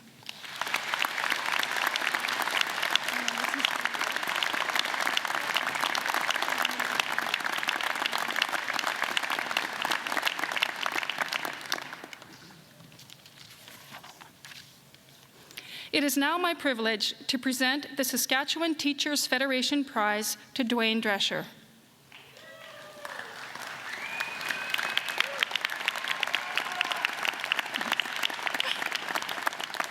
Dwayne Timothy Drescher is the College of Education's most outstanding graduate for the fall 2016 Convocation and as a result is the recipient of the Saskatchewan Teachers Federation Prize, graduating with distinction. Dwayne was born in Fort Smith, Northwest Territories, and raised for the most part in Inuvik and Tuktoyaktuk, Northwest Territories. While attending university, he met and married Deanna Drever from Muscadet First Nation. In 2014, their daughter Katera was born. So attending the Indian Teacher Education Program, or ITEP, meant being away from his family, and the lifestyle was difficult. But thanks to the love and support of his wife and daughter, as well as many other family members, friends, classmates, and teachers, he succeeded and excelled in his classes and his internship. During his studies, Dwayne received the Inuvialuit Education Foundation Scholarship, an Inspire Post-Secondary Award, and a Leadership Award from the Indigenous Student Council during Aboriginal Achievement Week. He was also honored during an ITEP round dance for his leadership. Dwayne volunteered on the ITEP Student Executive Council and the Student Teachers Anti-Racism Society, where he became the first Inuk to hold presidential seats in both student organizations. Dwayne completed his internship in a grade 8 classroom at École Forest Grove in Saskatoon. And some of the feedback he received includes: Dwayne has an ability to act as an advocate for his students. He recognizes the distinct needs of each learner, and he affirms their interests and cultural background. He has a strong ability to incorporate Inuit, First Nation, and Métis worldviews and cultures into a wide variety of content areas, demonstrating his proficiency with both traditional understandings and curricular outcomes.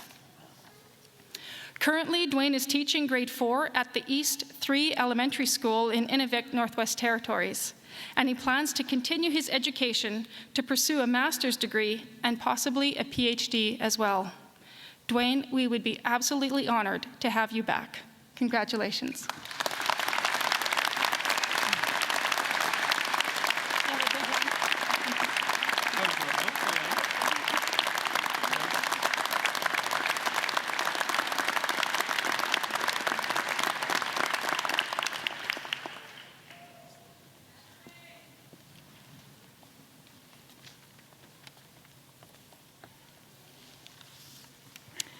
Eminent Chancellor, President Stoichev, honored platform guests, colleagues, friends, families, and perhaps the most important, graduates.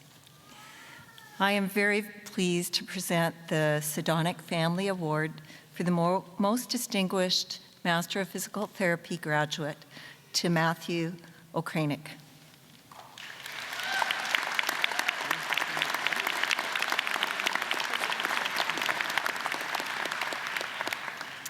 The award was established by longtime members of our community and friends of the School of Physical Therapy, Orest and Pauline Sedonic, who will be joining us tonight at the graduation banquet to give their best to Matt. Matt grew up in Yorkton and graduated from Sacred Heart High School. He moved to Saskatoon to pursue a Bachelor of Science in Kinesiology at U of S prior to entering the Masters of Physical Therapy program. During his studies in the School of Physical Therapy, Matt has received a number of academic awards, as well as the Director's Award for contribution to school leadership. He's been involved in various student activities and the Physical Therapy Professional Association. Active in the sporting community, he participates in a number of sports. He did mention something about golf, but I've decided to leave that out. Good choice, he says. More to follow. He has worked with others in providing sideline care at sporting events and has been involved in the Sports Medicine Science Council of Saskatchewan. Lots of achievements early on in professional life. I've had the pleasure of teaching Matt, and I had the pleasure of teaching the other 39 people that you saw up here receiving their award today. And I can attest to his enthusiasm for his studies, his professional approach to his work, and his respectful approach with faculty and students and colleagues. We were very and are fortunate that he has accepted a position as a physical therapy in a private practice in Saskatoon. Like all physical therapists who are lifelong learners, Matt plans to continue his education in the areas of orthopedics and sports physical therapy. We're going to enjoy having you, Matt, as part of our high-quality physical therapy community, contributing to our professions, and most importantly, providing excellent patient care. Ladies and gentlemen, please join me in congratulating this year's award recipient, most distinguished Master of Physical Therapy graduate, Matt Oct22.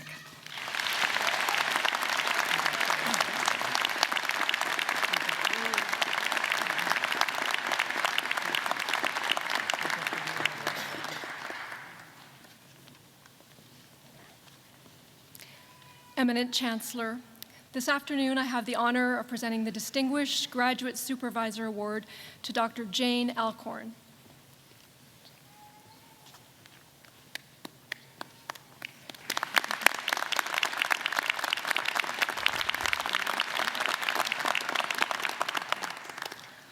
The University of Saskatchewan has established this award to recognize deserving faculty who excel in the supervision of graduate students.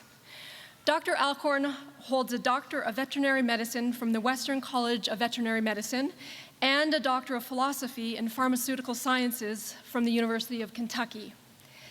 She joined the College of Pharmacy and Nutrition at the University of Saskatchewan as a faculty member in 2001. Her research focuses on two areas: on the determinants of neonatal exposure risk in medicated nursing mothers, number one, and number two, on the pharmacology and health benefits of flaxseed. She's a member of the U of S's Multidisciplinary Drug Discovery and Development Research Group, which she chaired between 2009 and 2014. Dr. Alcorn received a Distinguished Researcher Award from the University of Saskatchewan in 2007 and a Centennial Alumni of Influence Award from the College of Pharmacy and Nutrition in 2014. In addition to her research and teaching activities, Dr. Alcorn was a university veterinarian from 2011 to 2016. As if she wasn't busy enough, Dr. Alcorn was appointed as Associate Dean, Research and Graduate Affairs in the College of Pharmacy and Nutrition in 2016. Despite all of these various responsibilities, Dr. Alcorn has always prioritized her graduate students' research experiences and is known to provide them with exceptional attention and support. Since the start of her U of S faculty position, Dr. Alcorn has supervised and graduated 4 PhD students and 12 master's students. She currently supervises another 5 PhD students and 3 master's students. She's been an advisory committee member for a further 37 graduated students. Dr. Alcorn encourages their students to publish and to present their research at major conferences. She also urges them to apply for scholarships and awards and has attracted outstanding students capable of receiving such honors. By encouraging and assisting in these activities, Dr. Alcorn has helped prepare her students for successful careers in jobs related to their graduate degrees. Dr. Alcorn is very deserving of this award for her unwavering dedication to graduate students over the last 15 years.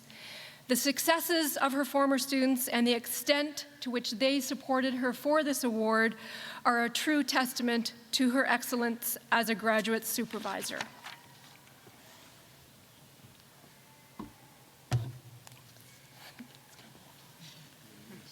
Great stuff.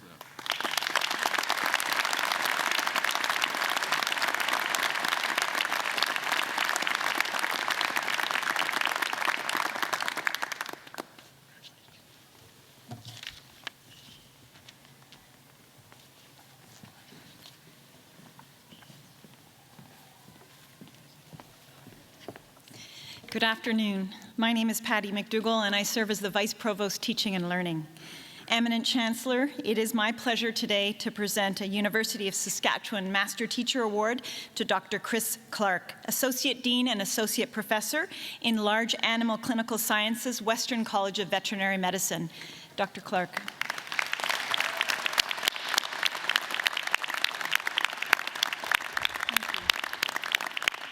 Dr. Clark is driven by a desire to pay it forward. He understands the impact that his own good teachers had on him and clearly recognizes the need for university instructors to dedicate themselves professionally to our current students. He is committed to continuous improvement of his own teaching, but also steadfast in his role in helping to improve veterinary education as a whole. One of his colleagues, Dr. Tricia Dowling, has characterized Dr. Clark as embodying the 3 cardinal rules of great teaching. Love your subject, want your students to love your subject. University of Saskatchewan master teachers have a reputation for superior teaching, show a comprehensive knowledge of subject matter, display proficient and innovative teaching, and contribute to the enhancement of educational activities and responsibilities of the university. And Dr. Clark exemplifies all of these qualities. When promising young students tour our veterinary college and run into Dr. Clark, he's frequently asked, "What is your favorite part of being a veterinarian?" His consistent and heartfelt response, teaching students about veterinary medicine. Dr. Clark is the only professor in the WCVM who teaches in all 4 years of the DVM program, plus undergraduate courses in the College of Agriculture and Bioresources, as well as teaching graduate students. This breadth of teaching reflects his passion for teaching, his enthusiasm to gain mastery of a wide range of subjects, and an ability to engage students at various stages of learning in the veterinary medical program. His students say that he creates a great upbeat atmosphere in the classroom and gets students really interested in the material. Indeed, Dr. Clark is viewed as an exemplary professor and mentor. Not surprisingly, Dr. Clark is a highly decorated faculty member, having received numerous awards, including those handed out by our students, as well as those adjudicated by our colleagues. Today, we recognize him with our highest teaching honor, one that the university reserves for its absolute best. As a scholar, he has published papers and chapters on sheep, on goats, on cattle, and during the mad cow disease crisis, Dr. Clark emerged as a main spokesperson for the college, the university, and the veterinary medical profession, presenting a balanced and science-based perspective. In addition to being recognized as a star educator by his students, colleagues in the college, peers across campus, and the profession at large, Dr. Clark provides clear and effective leadership in the college on issues of teaching and learning. For example, he's been instrumental in bringing interactive technology into his classroom and into the college, and has led the faculty in developing curriculum, enhancing curriculum, and developing simulation curriculum. He makes significant contributions to such programs as the biomedical rounds, which helps students develop linkages between basic and applied medical knowledge. It is clear to me that Dr. Clark has changed lives. For some of his advisees, he has been and is considered a secret weapon to succeeding in veterinary school, as he consistently makes time for students when they need him. He has shepherded many an uncertain veterinary student quietly and calmly, making sure that students understand they have what it takes to succeed. I am grateful to colleagues in the College of the Western College of Veterinary Medicine, particularly Dr. Baljit Singh, for putting forward a compelling nomination for our wonderful Dr. Chris Clark. And let me close by saying, using the words of one of his students, Dr. Clark is to the Western College of Veterinary Medicine what Dumbledore is to Hogwarts. Ladies and gentlemen, I present to you our Fall 2016 Master Teacher, Dr. Chris Clark, and I offer him my sincere thanks for all that he brings to the learning and discovery missions of the University of Saskatchewan. Thank you, Chris. Thank you very much.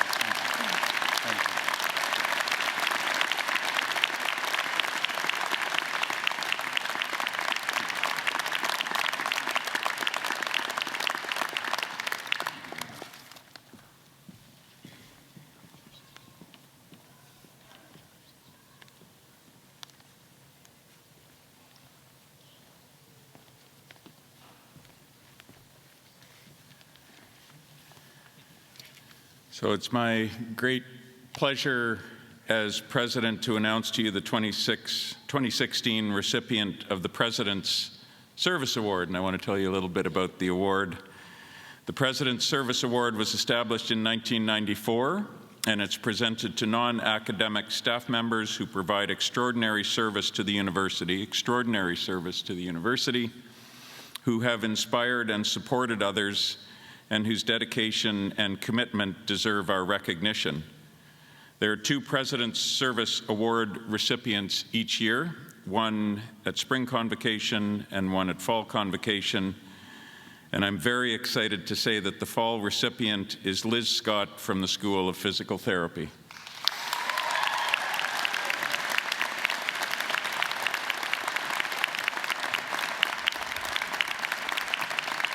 So Liz knows I'm going to say this, but there were unusual circumstances surrounding my announcing this award to her. It's all very confidential. It's the great moment probably in my month to be able to phone somebody and say, you have won one of the university's top awards. So I phone Liz and I get her in her office and I say, Liz, you have won one of the university's top awards. And I'm met with an extraordinarily unenthusiastic response. And I'm thinking, And we have a little chat and then we hang up and I get an email almost immediately. And it says, Dear President Stoichev, you are probably wondering why I have received this award. But as you know, it's confidential and there was somebody in my office. And so I just want to tell you now that I couldn't make all the appropriate noises of enthusiastic response, but I am indeed very enthusiastic to receive this award.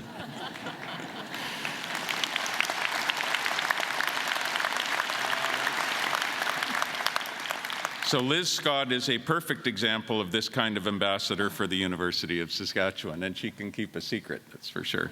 For the past 25 years, Liz has been an integral part of the administrative team in the School of Physical Therapy. Liz has spent a quarter of a century dedicated to serving students and faculty at the U of S. Often the first point of contact for inquiries from on and off campus, Liz is responsible for many areas in the school, including administration, human resources, finance, and office management. Her attention to detail and her planning and organizational skills are all hallmarks of her work, and she always meets administrative, academic, and research goals while helping make the school function smoothly on a daily basis. In every role that she has filled on campus, Liz has helped build a welcoming and supportive environment and is well known for always going that extra mile to help students, staff, and faculty. She is well regarded as a respected role model and as a mentor to colleagues and students alike. While her professionalism and work ethic are second to none, it's her personal touch that makes all the difference. For many years, Liz served as the unofficial social director in the school, helping her colleagues celebrate everything from births and birthdays to wedding bells and fond farewells. As one nominator for her award wrote, she is truly a special colleague who makes working for the school rewarding and pleasurable.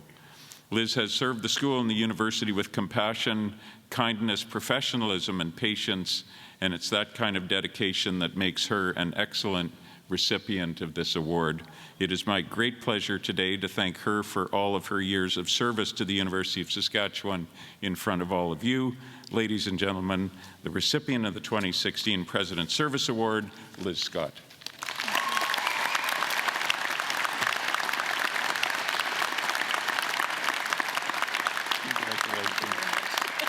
And look, we're going to hold this. And we'll just get our...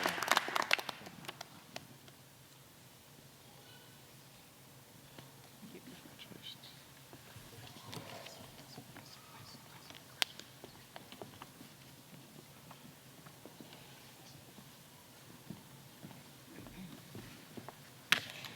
Eminent Chancellor Fable, thank you so much for everything you've done for us and for our students at the University of Saskatchewan. I'd like to call forward Professor Sarah Buehler to stand beside me.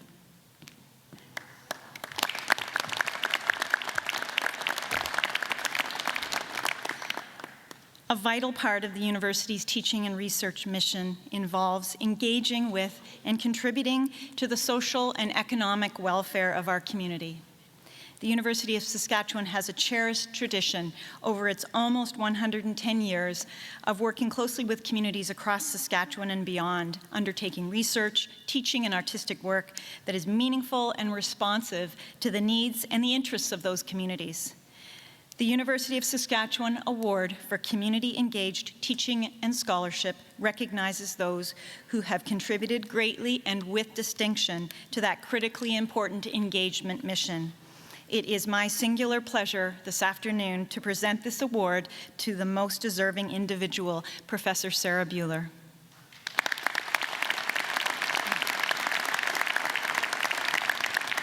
As an associate professor in the College of Law, Sarah has devoted much of her academic career to engaging with communities that have difficulties accessing the justice system. One of Professor Buehler's many achievements has been working with the Community Legal Assistance Services for Saskatoon Inner City. We call it CLASSIC. As it is often called, CLASSIC is a clinical service providing legal services to those who would not otherwise have support navigating the legal system. In its integral services to the community, Sarah has invested so much of her time and energy into CLASSIC from its inception, and Sarah is widely credited, among others, for its success. Professor Buehler has overseen the academic program at CLASSIC, serving as its first executive director and supervising lawyer. Through her efforts, community organizations were involved from the beginning, helping to plan, to create, and to evaluate CLASSIC. Through the walk-in legal clinic alone, one of several programs offered at CLASSIC, 700 individuals a year have access to direct legal representation. Her trailblazing work has also formed the underpinnings for several successful research projects that have helped to tackle broad questions of access to justice, most often from a collaborative, interdisciplinary, and community-engaged perspective. Professor Buehler set up and continues to supervise the clinical law program at the College of Law. The program introduces students to CLASSIC, giving them experience working with marginal and vulnerable populations and in working with complex legal issues that often entangled with social challenges. She also serves on the board of the Association for Canadian Clinical Legal Education, helping to improve legal education across Canada and develop the next generation of social justice-oriented lawyers. Professor Buehler has a strong belief in community engagement as a vital dimension of both research and teaching. She assists her students to draw on their own backgrounds and ways of learning to enrich their experiences, letting them direct their own learning. She's been described as an imaginative and popular teacher whose student-centered approach helped earn her the Provost College Award for Excellence in Teaching in 2015. Sarah's work building partnerships with community also includes co-teaching an interdisciplinary community justice non-credit course called Oct22, which means kinship or relationships in Cree. The Oct22 course brought together law, English, Indigenous studies, mature students from Oskayak High School, and members of Straight Up, a community organization for former gang members, for discussions about access to justice and reform of the justice system. The course has been described by one of Sarah's students as by far the best example of innovative community scholarship that I have ever personally encountered. Developed with co-investigators from the English and Indigenous Studies departments, the Oct22 project was awarded a Social Science and Humanities Research Grant Council Insight Partnership Grant. Deeply connected to the community, Sarah is involved at the grassroots of community organizations, such as serving on the board of Straight Up. She also continues to think in a big picture about law and justice by, for example, serving on the Saskatchewan Access to Justice Working Group, convened by the Ministry of Justice, and participating in a roundtable on reconciliation in the justice system by the Office of the Treaty Commissioner. Professor Buehler's passion for community-engaged teaching and research and her tireless efforts to improve the plight of those around her are remarkable. In the words of one colleague, the genuineness of her commitment, the warmth of her personality, the skills she brings to teaching and research, all of these things make her an ambassador of whom the university can be proud. For all of this and more, it is my honor to help celebrate Professor Bueller's success in community-engaged teaching and scholarship with this well-deserved award, and I offer her my congratulations and my thanks for all that she does for the University of Saskatchewan. Well done. Well done.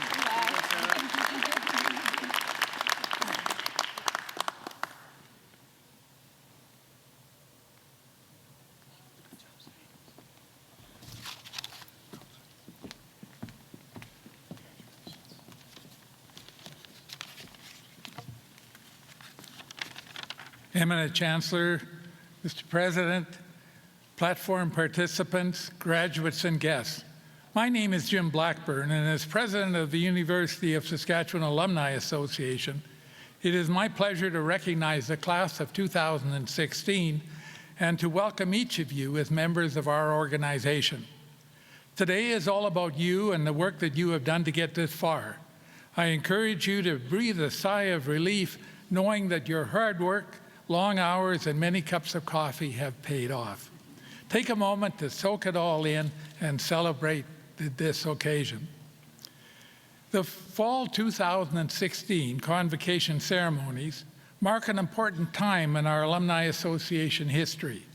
We are celebrating our centennial anniversary year, and we've officially reached 150,000 members.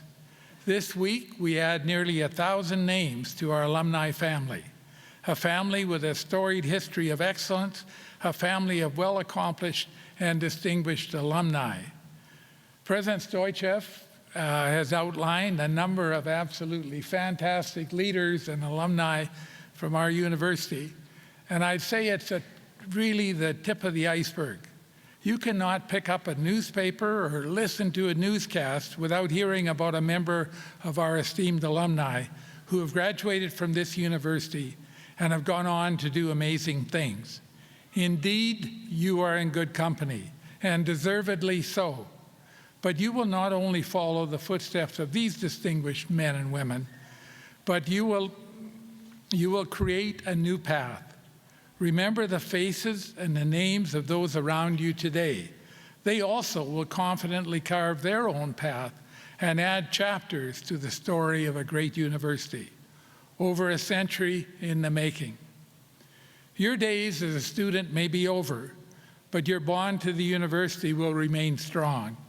You will see the mentors, you will be the mentors of future generations. You will build up the foundations of success that has been over 100 years in the making. And you will do all of this as lifelong members of the U.S. Alumni Association. As you embark on new endeavors and build your careers, be sure to draw on your fellow alumni. Remember the role that this institution has played in your life and make a conscious effort to keep in touch with the university and the alumni. But most importantly, display your degree you've received today with pride, wherever you are, to let the world know that you are a difference maker and a leader. You now have the knowledge and tools to make a difference, and we can't wait to see what you do next. Congratulations to the class of 2016, and welcome to the University of Saskatchewan Alumni Association. Thank you. Very well said. Very well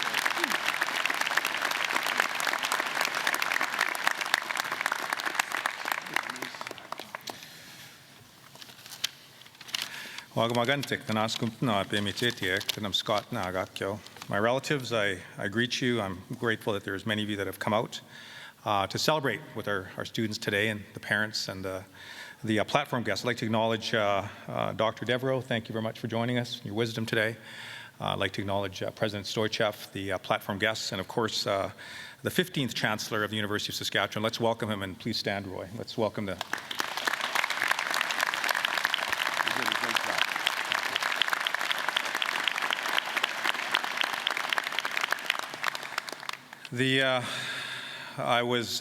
I have a very simple job, actually, Chancellor. It wasn't very difficult. I made it seem harder. It's the first time in like 20 convocations that I read the wrong script, and I'm really glad I caught myself, because I would have given all of you an honorary Doctor of Laws. I was reading I probably would have preferred that, but I'm glad I caught myself. I want to congratulate a few people. I want to acknowledge a few people. I mean, I'd like to first Joseph Rendez and the University Wind Orchestra. Please hold your applause. Daniel Sanchez, our vocalist, our drum group, Buffalo Boys, our traditional knowledge keeper, Ross Gardapi, and Daniel Rudelet, the Convocation coordinator, the members of our team who make this ceremony a great success. Let's please show our appreciation.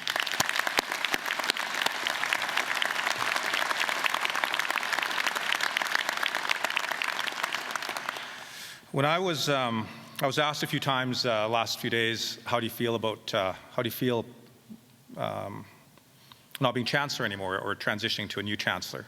And my spirit and my heart really has been just filled with gratitude. It's been, in my language, we say, Nanaskumwan. I was very grateful. I'm humble to this university. You've honored my family. You've honored my people. And I've tried to conduct myself with the integrity that this university requires, with the commitment that it requires. And it's been my great honor.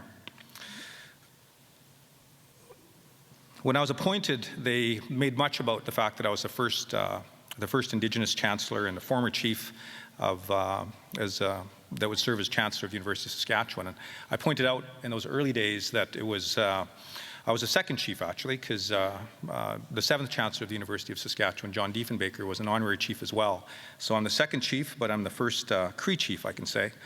And much was made of the fact that it was a gesture of reconciliation by the University of Saskatchewan to the Indigenous community, and that I accepted it in that spirit. I accepted it with that honor, and it was very much an honor that was appreciated by my people. I was at a ceremony, a Sundance ceremony on Poundmaker a couple years ago, and one of the elders couldn't speak very good English. His name is Jerry Bear. And his granddaughter had graduated from the College of Education. And he says in Cree, he said, I saw you sitting, all in Cree, he said, I saw you sitting on the stage on that big chair with that big funny hat.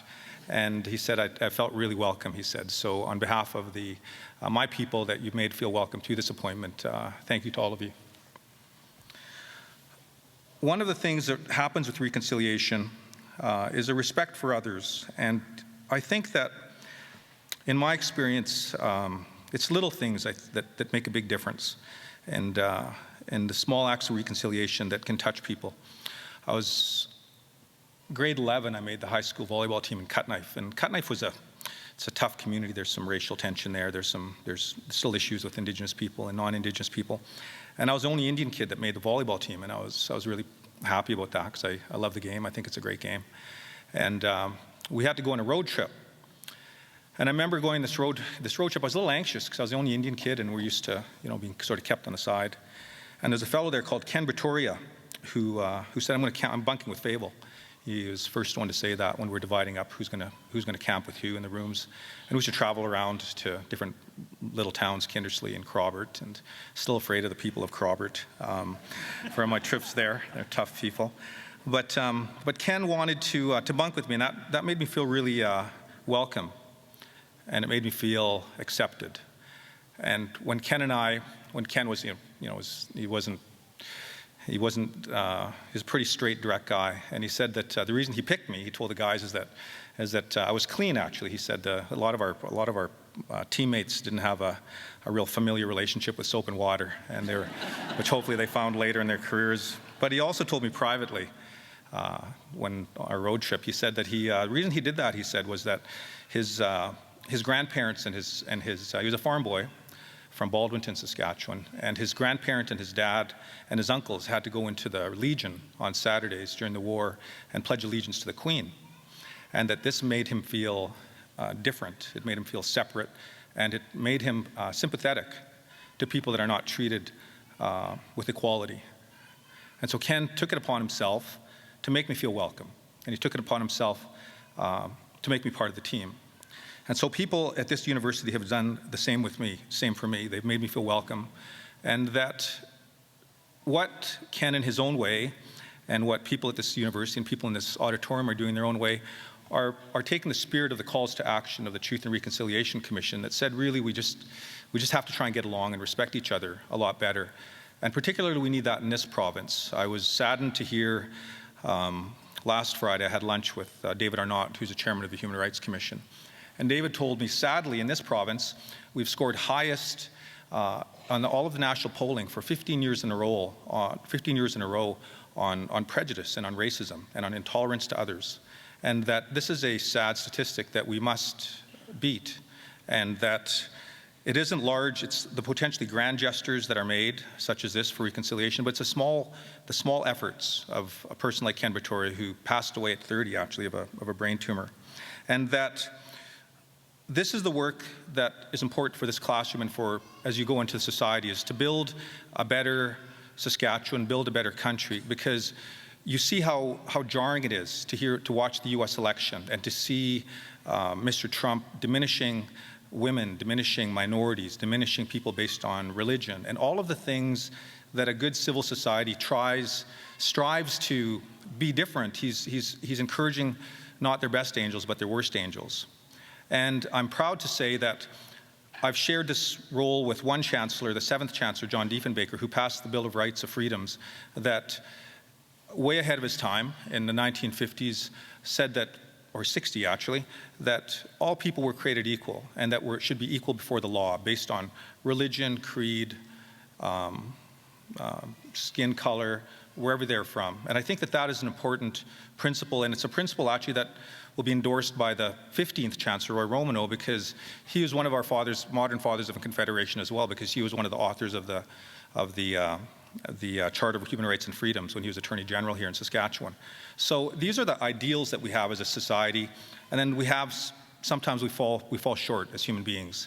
And so I encourage all of you as you go out into the workforce and into society, and as you return to your communities, whether it's you're returning to Kenya or you're returning to Crobert, to Beijing or Bigart, remember the fact that at this institution, you were expected to have high ideals when it comes to tolerance. You're expected to have high ideals when it comes to respect for racial diversity, for sexual diversity, for religion, and take these values forward, because this is what a great country is made of, and this is what a great society is made of, is our ability to look beyond ourselves and not see people as the other, and to put them down for whatever reason. For whatever reason, skin color, maybe they wear a hijab. It's important for all of us as human beings, as children of God, to try to get along. And that especially in this place, which is so important with the increase in Aboriginal people, with the increase of people that are due to Saskatchewan. And I think at the end of the day, it'll be a better country and it'll be a better society. Our younger people, maybe it's social media, but they're much more fair, they're much more open. I've learned a lot from my children. And that these are the things that I encourage you to keep in mind as you go forward into your career. I have so much confidence in this younger generation. As Bill Devereaux said, issues of global warming are a sad legacy that you're going to inherit. But I believe that with your commitment, with technology, that changes will happen in that space, and that human beings will survive. We are creative, and there's so much brilliance here. And I think that this generation will get there. Remember the ideals of this institution as you go forward. It is a family. We will watch for you. Somebody will call you and ask you for money, I'm pretty sure. So we won't forget you. But anyways, I want to bring it to close. I've talked for a long time, and people probably want to go. One of the things that I say as Chancellor is I admit you. I admit you, I admit you, I admit you. That's one of 4 things I have to do. I screwed up one of them, you'll have to remember. But I have to say I admit you. And sometimes if you say I admit you like 1,000 times, which I've done, your tongue starts to twist a little bit. And I think I might have said I miss you, I miss you. And a couple of you looked at me funny. But I really will miss you all. It's been my great honor. Thank you.